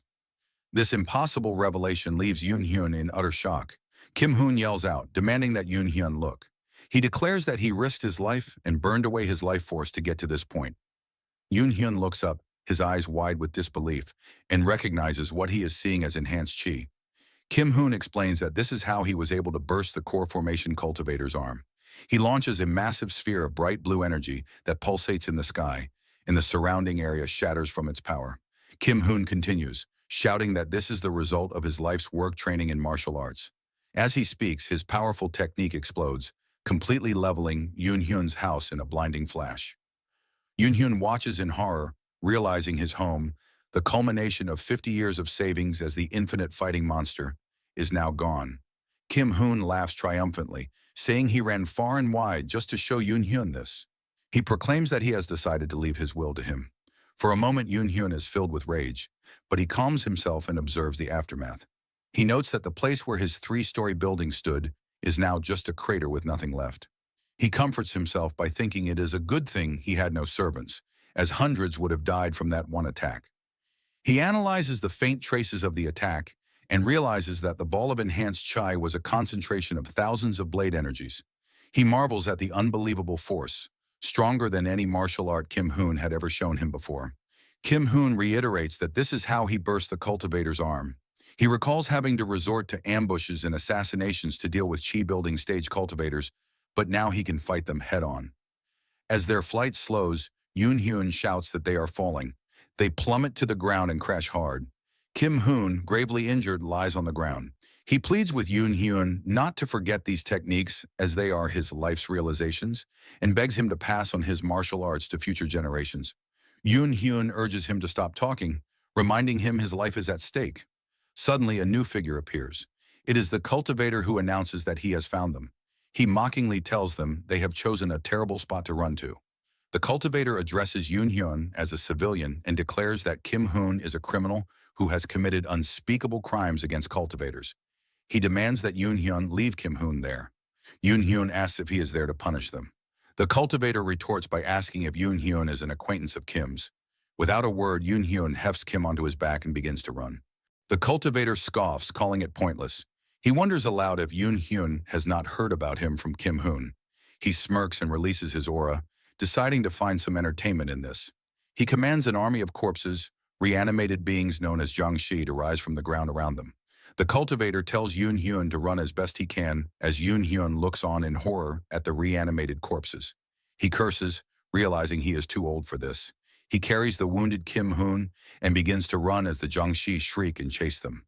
Yoon Hyun asks Kim Hoon if the name Ultimate Martial Spirit was given to him by cultivators, finding it unique. Yoon Hyun pants as he runs. He thinks about the strange situation with the Ultimate Martial Spirit and the infinite fighting spirit being chased by Jiangshi. He desperately tries to keep Kim Hoon awake, urging him to say something. As he runs, one of the Jiangshi catches up and leaps at him. Yoon Hyun cuts off the Jiangshi's head, then kicks its body, sending it crashing into the other pursuing corpses. As Yoon Hyun starts to run again, he cries out in frustration, complaining that Kim Hoon should be the one running with him on his back. He yells that he is going to die from suffocation and questions why Kim Hoon had to get his arms cut off. He grits his teeth, bites down hard, and keeps running.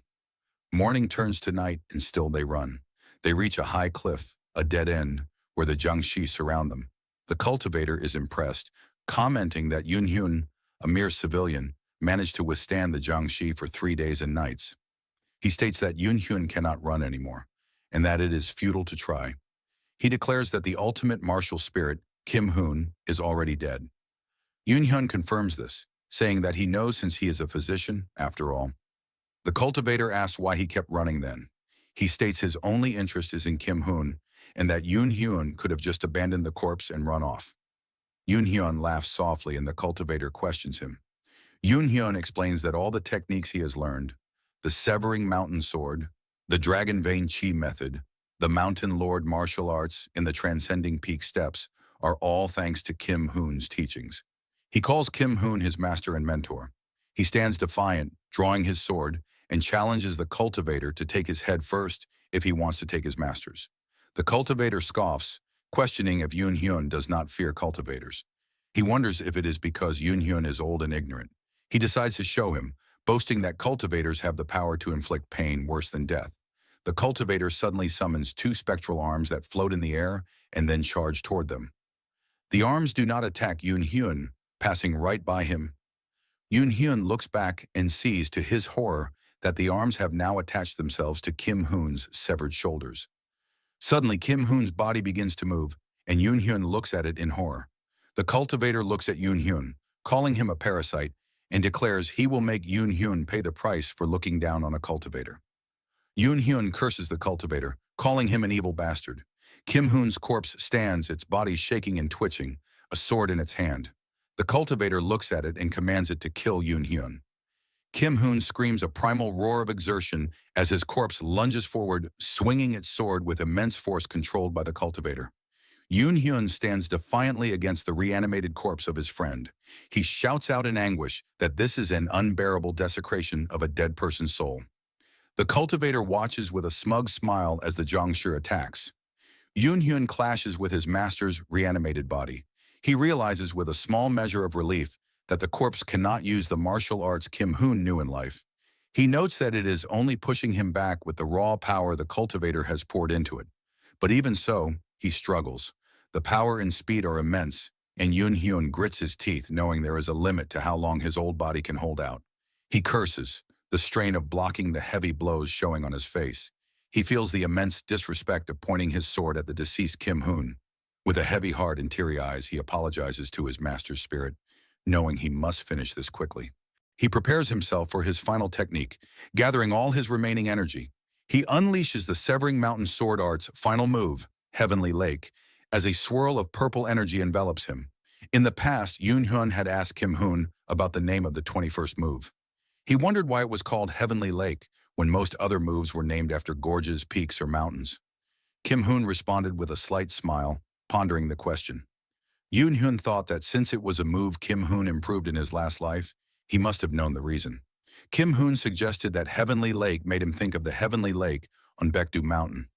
Yoon Hyun was curious, and Kim Hoon laughed, guessing that there must be something similar in this world as well. He also speculated that perhaps the move was named by someone who came from Korea, just like them. This made them both laugh, a brief moment of camaraderie between the two struggling souls.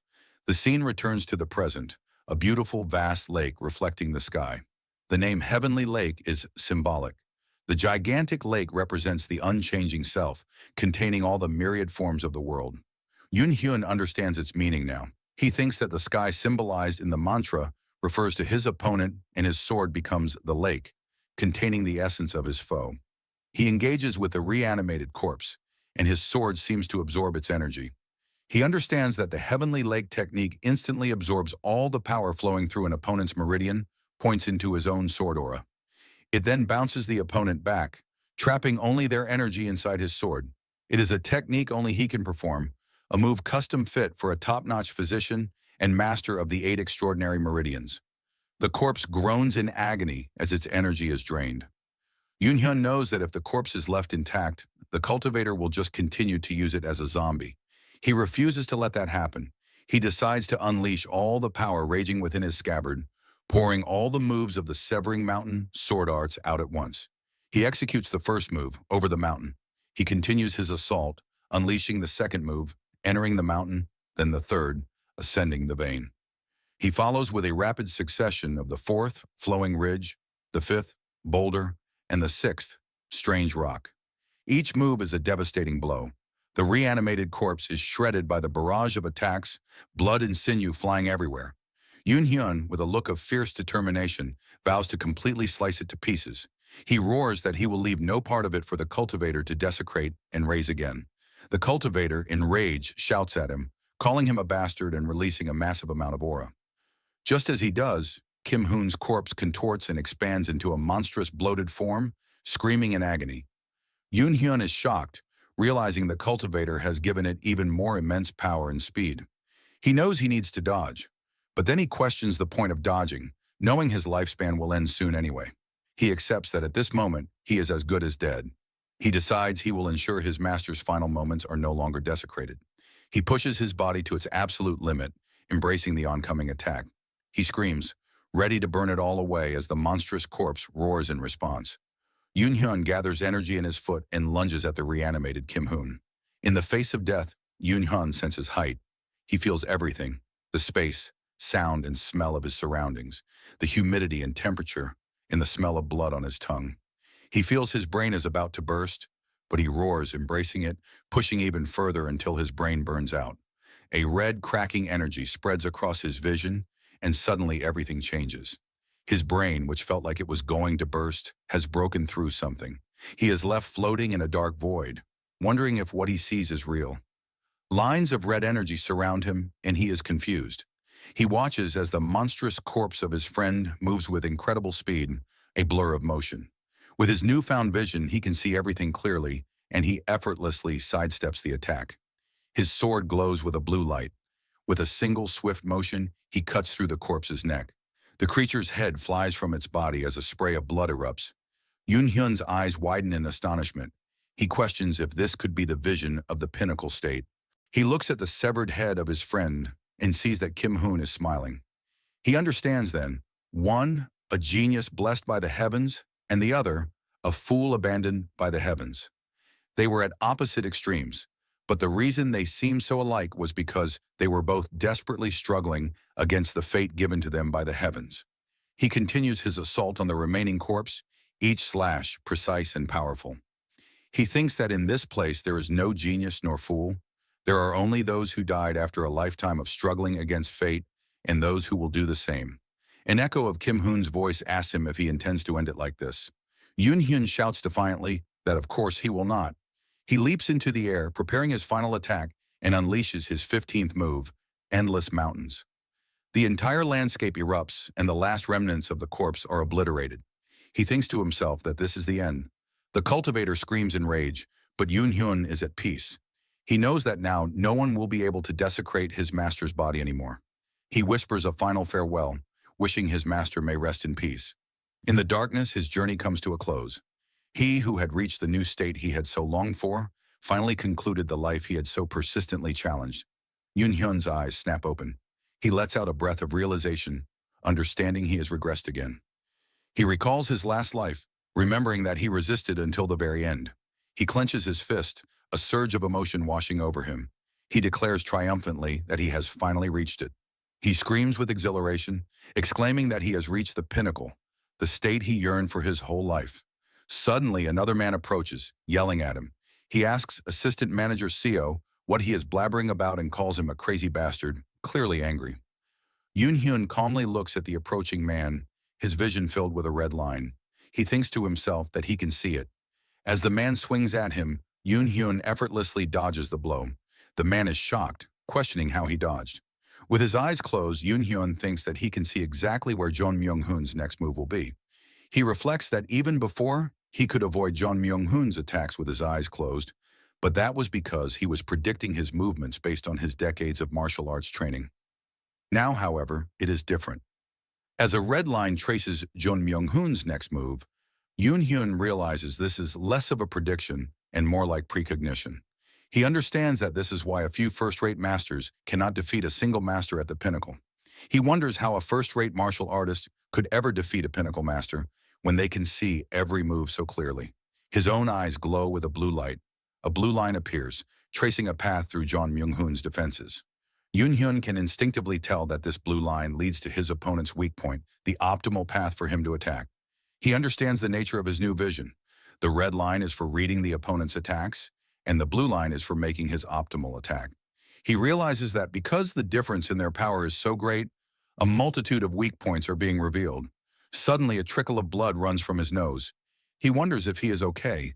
A searing pain shoots through his head, and he clutches it in agony, feeling like his brain is on fire. He questions if his brain is overloading when he uses this sight. Jeon Myung-hoon takes advantage of the opening, swinging at him again. He shouts that Yoon-hyun is a despicable who almost got them all killed and questions what right he has to dodge. Before his punch can land, Yoon-hyun hits him on the neck. He knocks him unconscious with a single, precise strike. The other colleagues shout out in alarm, calling out to manager Jeon. Yoon-hyun stumbles back, clutching his head, still reeling from the intense pain. Another colleague, a woman, approaches with concern, asking assistant manager Yoon-hyun if he is okay. He sighs, thinking that he only used the sight for a moment, yet the pain is unbearable. He wonders what the problem could be. After calming his confused colleagues, he takes them to a cave. He builds a fire and roasts some berries for them to eat before they fall asleep. As they rest, he practices his skills. With a blunt wooden stick that contains no internal energy, he cleanly cuts a falling leaf in half. He now understands that the sight of the pinnacle seems to be his brain arbitrarily assigning colors, blue and red, to the fighting paths he precognites. With this sight, he can read all of his opponent's movements and aim for their weak points along the optimal path. He recalls that Kim Hoon, in his last life, called the constant maximization of the five senses an imitation of the pinnacle.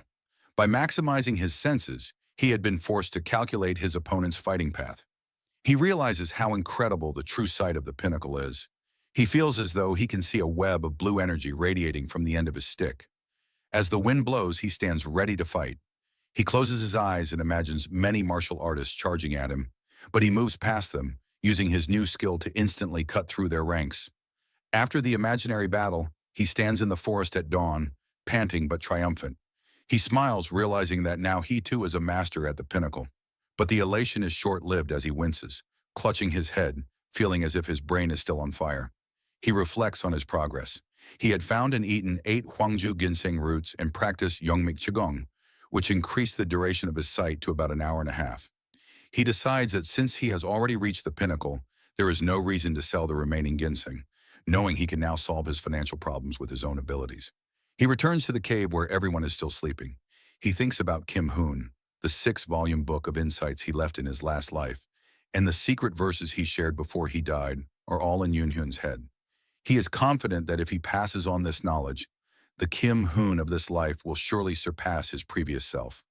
And since Yoon-hyun has also reached the pinnacle, the teachings he can receive from Kim Hoon will be incomparably greater than in his last life. He still has no clue how to reach the next level, but unlike others, he knows there is only one way for a dull person like him to do it. Training. Endless training. He vows to constantly maintain the sight of the pinnacle until his brain gets used to it. His goal for this life is to first overcome the burning pain he feels when he uses this sight and ultimately reach the state known as the pinnacle of the pinnacle. The three flowers gather at the crown. The morning sun casts its gentle rays across a verdant, sprawling forest, signaling the start of a new day. In the heart of this tranquil wilderness, Yoon Hyun stands motionless, a figure of calm contemplation amidst the natural beauty. His reverie is interrupted as a magnificent, almost ethereal fox with fur as white as freshly fallen snow and eyes like burning embers emerges from the dense foliage. This creature, a mystical being of immense power, approaches him with an air of regal authority. Yoon Hyun watches its advance without a trace of fear, for this encounter is not unexpected. He recalls with a sense of inevitability that this is the very same fox that had proclaimed itself the ruler of this domain in his previous life, and just as before, it has now come to him. The fox halts a few paces away, its intelligent eyes fixed upon him. In a gesture of both peace and curiosity, Yoon Hyun slowly extends his arm, offering his hand to the creature. As he does so, a new thought, a question born from his recently acquired pinnacle sight, enters his mind.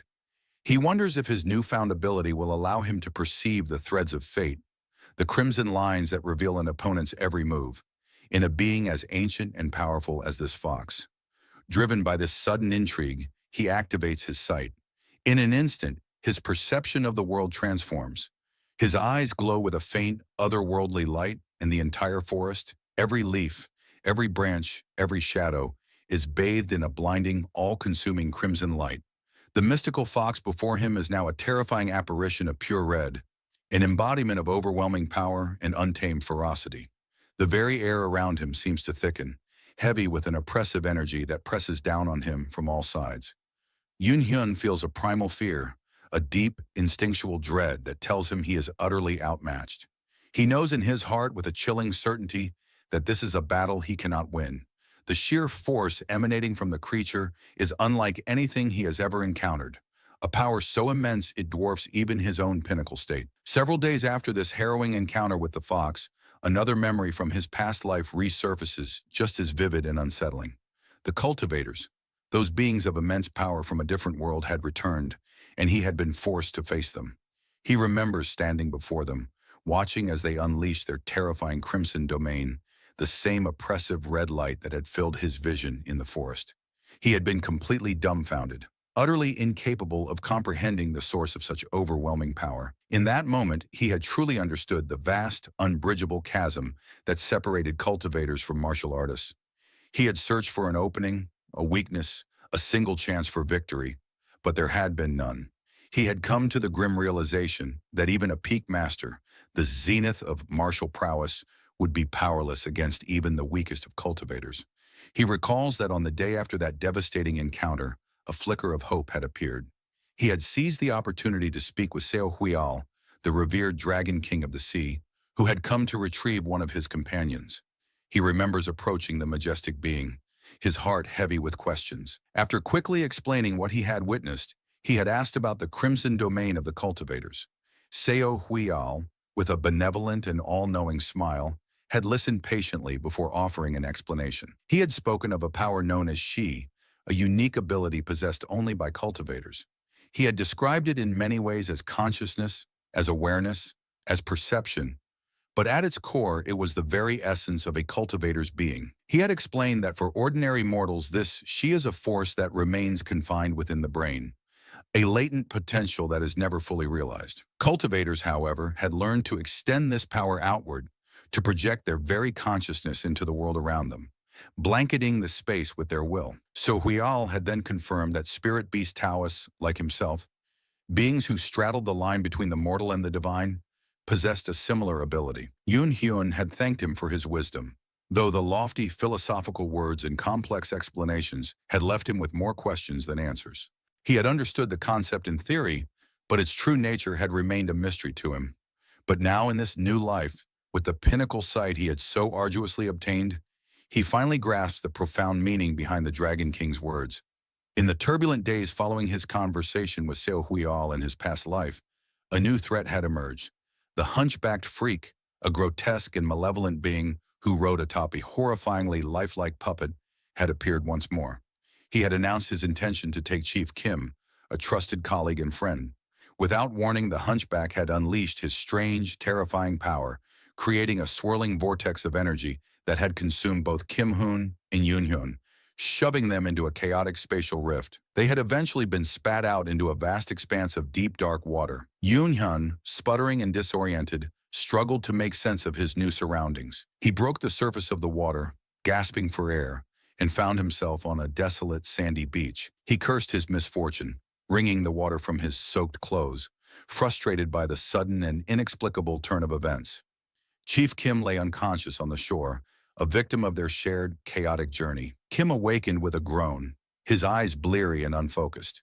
He looked around in a daze, asking where they were. Yoon-hyun, his mind already working to assess their situation, took in their surroundings. He studied the unique geological formations of the cliffs that line the shore and the distinct vegetation that grows along the tree line. He concluded with a degree of certainty that they were at Jaidu Lake, a remote and largely uncharted region of the Yun Kingdom. He also recalled from his vast knowledge of the land that Changho Castle, a fortified settlement, should be somewhere nearby. Kim, still dazed and panicked, asked what they should do now. He suggested, with a hint of desperation in his voice, that if there were any people in the vicinity, they could at least ask for directions and get their bearings. Yoon-hyun's keen eyes scanned the horizon, and he spotted a building nestled in the trees on the far side of the lake. Kim was visibly relieved at the news. Yoon-hyun, ever the pragmatist, announces that since he is a strong swimmer, he will make his way over to the building to attempt to borrow some dry clothes and food for them. He dives into the cool water of the lake without a second thought, ignoring Kim's frantic and worried calls to be careful. He swims with powerful, confident strokes, annoyed at the inconvenience of having to put on clothes that morning only for them to be soaked and ruined. As he swims, a fragment of a memory from his past life surfaces, a nagging sense of familiarity about the building he is approaching. He recalls with a jolt of clarity that this very building, the one he is now swimming towards, had once been a notorious bandit hideout. He remembers coming here in his past life with a single, brutal purpose: to annihilate every last one of them. The details of his past encounter with the bandits flood his mind. He recalls their organizational structure, a formidable leader who had reached the late stage of a first-class master and a cunning deputy who was a mid-stage first-class master. The rest of their forces, he remembers, were mostly second- and third-rate warriors. But what they lacked in individual skill, they more than made up for in sheer numbers. He also remembers their cowardly tactics, how they coated their blades with a fast-acting and deadly poison. At the hideout, the bandits lounging by the shore spot a figure swimming towards them. The leader, a brutish man with a cruel sneer, scoffs at the sight, asking his men what kind of nutjob would be swimming into their turf. One of his underlings shouts a warning across the water, telling Yoon-hyun to get lost if he does not want to die. But Yoon-hyun does not listen and instead heads towards them. The wary bandit then grabs a weapon and charges into the shallow water, intent on making good on his threat. He shouts again at Yoon-hyun to get lost. Without breaking his stride, Yoon-hyun delivers a powerful punch that knocks the bandit unconscious before he can even react. The other bandits look on in shock. He picks up the fallen wooden weapon, testing its weight and balance in his hand. He thinks to himself with a grim sense of satisfaction that it is good enough. He walks calmly onto the shore, his wet clothes clinging to his body, and is immediately surrounded by a horde of bewildered and angry bandits. He ignores their shouts and threats, his gaze fixed on their leader. He asks the brutish man a simple, chilling question: how many people has he killed here? The leader, his face contorted in a mask of rage, roars back that he is a despicable. He boasts with a cruel laugh that he has personally sent over 50 souls to their graves. He then charges at Yoon-hyun with a heavy, spiked mace. But Yoon-hyun, with the fluid grace of a master, effortlessly evades the clumsy attack and counters with a single devastating strike that cuts off the bandit's head. He now stands before the remaining bandits, a silent and imposing figure. He makes a simple, terrifying declaration, stating that, from now on, anyone among them who has taken a life, even once, should come at him. Enraged by his audacity and the defeat of their leader, the bandits let out a collective roar and charge him as one. Inside the main hall of the hideout, other bandits are in the midst of a raucous celebration, their laughter and drunken shouts echoing off the walls. They are completely oblivious to the chaos and carnage unfolding outside. One of them, his senses dulled by ale, hears a faint commotion and stumbles towards the entrance, asking who is there.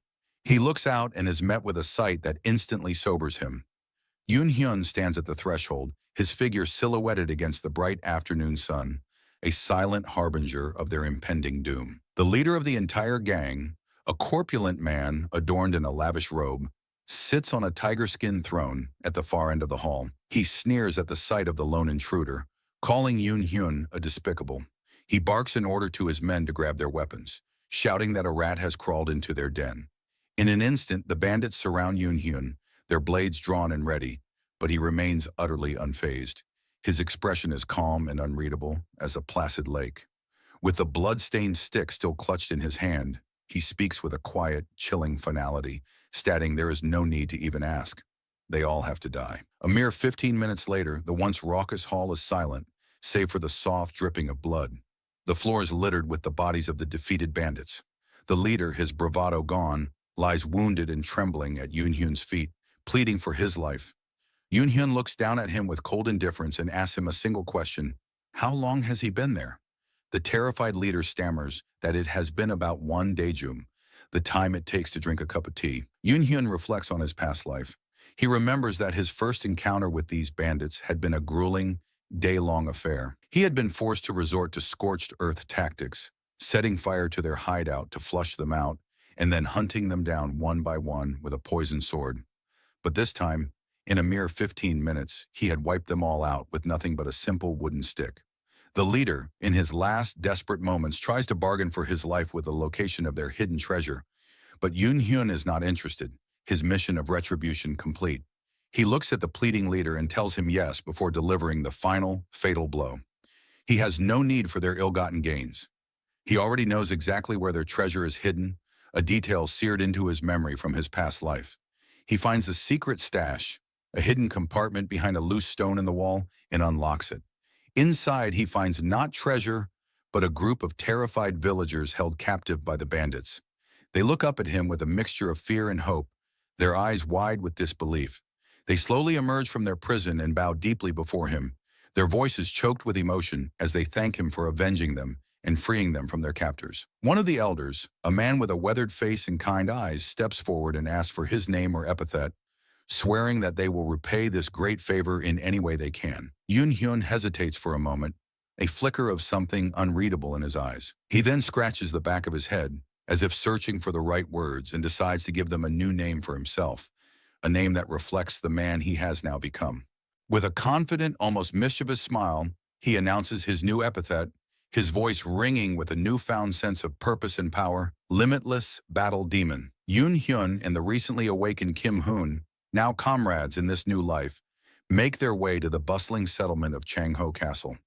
With the considerable sum of money they had taken from the vanquished bandits, they navigate the complex bureaucracy of the city, successfully forging official household passes that grant them legitimacy and residence. They then purchase a modest but well-fortified manor, a place they can call home and use as a base for their future endeavors. Settled in their new home, Yoon Hyun takes on the role of mentor. Just as he had done a lifetime ago, he patiently begins teaching Kim Hoon the intricate arts of both literacy and the fundamental principles of martial arts. He starts from the very beginning, laying a solid foundation for the prodigious talent he knows resides within his friend. 2 months pass in this quiet, focused routine of study and training, a stark contrast to the chaotic lives they had both recently led. Yoon Hyun often stands in the courtyard of their manor, observing Kim Hoon as he practices his forms. He watches as his friend's movements, once clumsy and unrefined, become sharper, faster, and more powerful with each passing day. He notes with a mixture of pride and a hint of envy that Kim Hoon is growing at a rate that defies all logic and expectation. The speed of his progress is so astonishing that it is almost disheartening to witness. But he reminds himself that it has always been like this with his friend, in this life and the last. He recalls the countless martial artists he had known, men and women who had dedicated their entire lives to the pursuit of the peak realm, only to fall short. And then there were others, the chosen few like Kim Hoon, who, blessed with a talent that seemed to come directly from the heavens and guided by a skilled master, could bypass the arduous journey altogether and ascend directly to the legendary state of the Three Blossoms Crown Peak. Kim Hoon, having absorbed every lesson and pushed his body to its limits, finally completes his initial intensive training. He now sits cross-legged before Yoon-hyun, his aura calm and his internal energy perfectly controlled, a stark contrast to the raw, untamed power he had possessed just weeks before. Yoon-hyun looks at him and offers a sincere congratulations, remarking on the incredible feat of breaking through into the Three Blossoms crown peak even before he has fully mastered the complexities of reading and writing. Kim-hoon, with a hint of wonder in his own voice, expresses his own amazement at the depth of his innate martial talent, a power he is only just beginning to truly understand. A thought suddenly occurs to Yoon-hyun.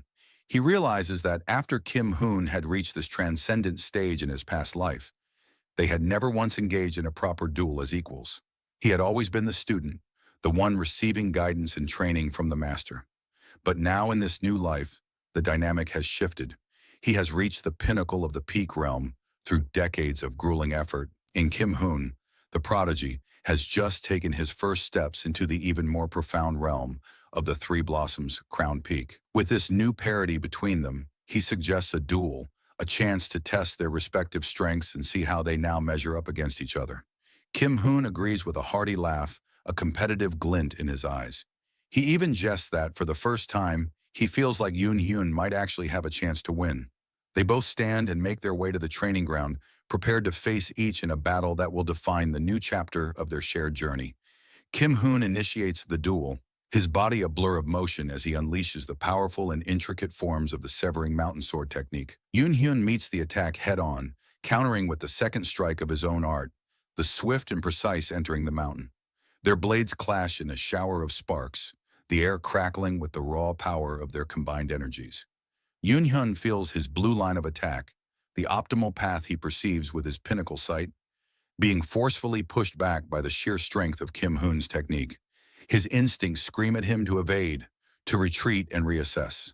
But he knows that if he gives even a single inch of ground, he will be relentlessly driven backward, forced onto the defensive until his inevitable defeat. A fierce competitive fire ignites within his soul, a burning primal desire not to lose, not to be overshadowed once again by his prodigiously talented friend. He understands with a profound clarity that this is his one singular chance.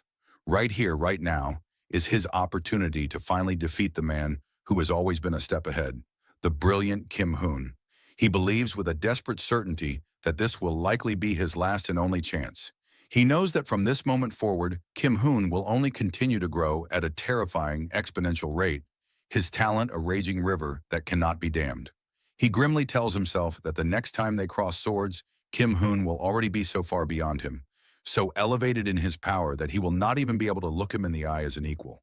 He sees his friend before him, this anomaly, this prodigy standing just on the cusp of true mastery at the edge of the Three Blossoms crown peak, as his final, fleeting chance to claim victory in this life. He takes out a hidden weapon and throws it at Kim-hoon, thinking to himself that yes, he will win, even if he has to put everything he has, every ounce of his being, on the line. With a sudden burst of speed and a feint that catches Kim-hoon off guard, he finds a momentary opening, a slight imbalance in his friend's otherwise flawless stance. He presses the advantage knowing that while Kim-hoon may have superior talent, he himself has superior combat experience. He pushes his sword into the ground and uses a powerful swing to shatter the earth between him and Kim-hoon. But just as he is about to strike, Kim-hoon unleashes a technique that catches him completely by surprise. A powerful blade force erupts from his sword, a surge of pure, concentrated energy that distorts the very air around him. A wave of palpable danger washes over Yoon-hyun, and every one of his heightened senses screams a dire warning. He knows in his gut that something big, something truly devastating, is coming. Kim-hoon lets out a mighty yell, and a torrent of unrestrained energy, a force of nature in its own right, hurtles towards him. With his pinnacle sight, Yoon-hyun can clearly see the attack's trajectory. He knows with absolute certainty that if he takes it head-on, he will be cut apart, his body torn asunder by the overwhelming force. But he is not without his own trump card. The severing mountain sword technique, the very art he has trained in for so long, is not just any martial art. It is a peerless creation conceived by the very prodigy he is now facing, a man who had once reached the legendary state of the five-path core. He calls upon the empty valley echo technique, a defensive maneuver designed to counter such overwhelming attacks. He meets the blast of energy not with brute force, but with a subtle and precise redirection of its power, creating a massive explosion that sends a shockwave and a cloud of debris across the training ground. When the dust settles, Kim Hoon is standing there, a look of genuine surprise and admiration on his face. Yoon Hyun wonders how he managed to withstand his counterattack, nodding that his blade should have shattered from the impact. Kim Hoon, his sword now cracked and broken, concedes defeat, admitting that a broken weapon is a disgrace for any martial man.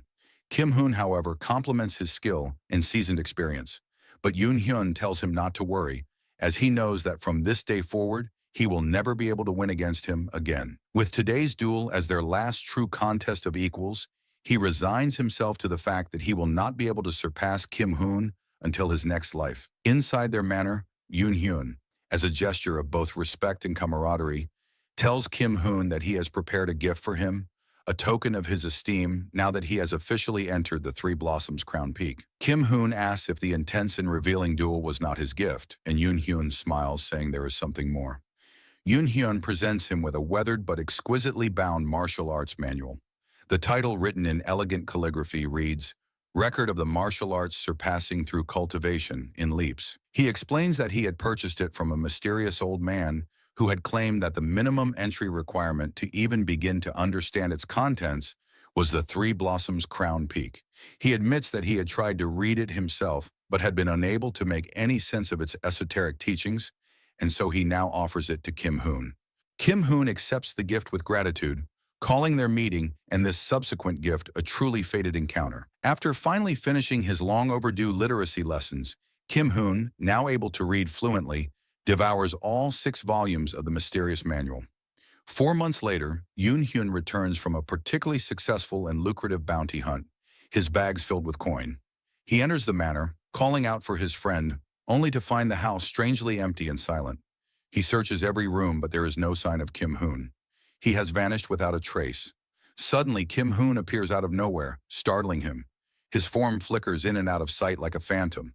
He laughs with boyish glee, explaining that he had tried one of the techniques from the book and had been able to move so stealthily that even Yoon Hyun, with his pinnacle sight, could not detect him at all. He declares with excitement that the book is a truly supreme martial manual. Yoon Hyun is utterly stunned. He recognizes the strange reality-bending technique as one that Kim Hoon had only been able to use after reaching the legendary 5-path core in his past life. But now, here in this new life, less than a year after his regression, he is already able to use it. Kim Hoon, still marveling at his own newfound abilities, explains that it is just one of the many techniques recorded in the book, and that with enough intent, he could now assassinate even someone at the peak realm like Yoon Hyun. Yoon Hyun becomes a little sad thinking about the difference between their talents. Kim Hoon tells Yoon Hyun that he plans to roam the martial world to gain real combat experience and test his new skills. He asks if he will come along with him, but Yoon Hyun, with a thoughtful expression, declines, saying he will pass this time. He explains that he feels he needs to stabilize his own realm in the peak a little longer, as he is not yet able to use the advanced technique of sword threads. He adds, with a hint of a hidden agenda, that he has also taken an interest in the affairs of the imperial court. He suggests that if he were to serve in a government office, he might be able to help Kim Hoon from a position of influence one day. With a mutual understanding and a promise to meet again, they agree to part ways for a while. Of course, Yoon Hyun has ulterior motives for his decision. During his time as a strategist for the Murim Alliance in his past life, he had learned a closely guarded secret, that the royal family of the Yon Kingdom was more deeply entangled with the mysterious and powerful cultivators than any other group. Rumors had even circulated in the highest circles that the royal family was, in fact, a cadet branch of a powerful cultivation path clan. Driven by this knowledge, he decides to join the Yon Kingdom's military, where his well-known reputation as a skilled and ruthless bounty hunter earns him an eager and immediate welcome. Within the highly structured and competitive environment of the army, his skills shine brightly. He quickly earns recognition for his strategic mind and unparalleled combat prowess, rising through the ranks at an astonishing speed to become a high-ranking general. He then leverages his position and reputation to apply for the prestigious Imperial Guard, passing their rigorous tests and examinations without issue. All of this, his meteoric rise from a disgraced warrior to a trusted guardian of the empire, is achieved within a mere 5 years of his regression. As a newly inducted member of the elite Imperial Shadow Guard, he is told in no uncertain terms that his new mission is to guard His Majesty the Emperor with his very life. He then spends 4 long months in intensive training, hunting his skills in the subtle and deadly arts of stealth, concealment, and assassination. At last, after completing his training and proving his loyalty, the day comes for him to stand before the Emperor himself. On that fateful day, he makes a truly shocking discovery.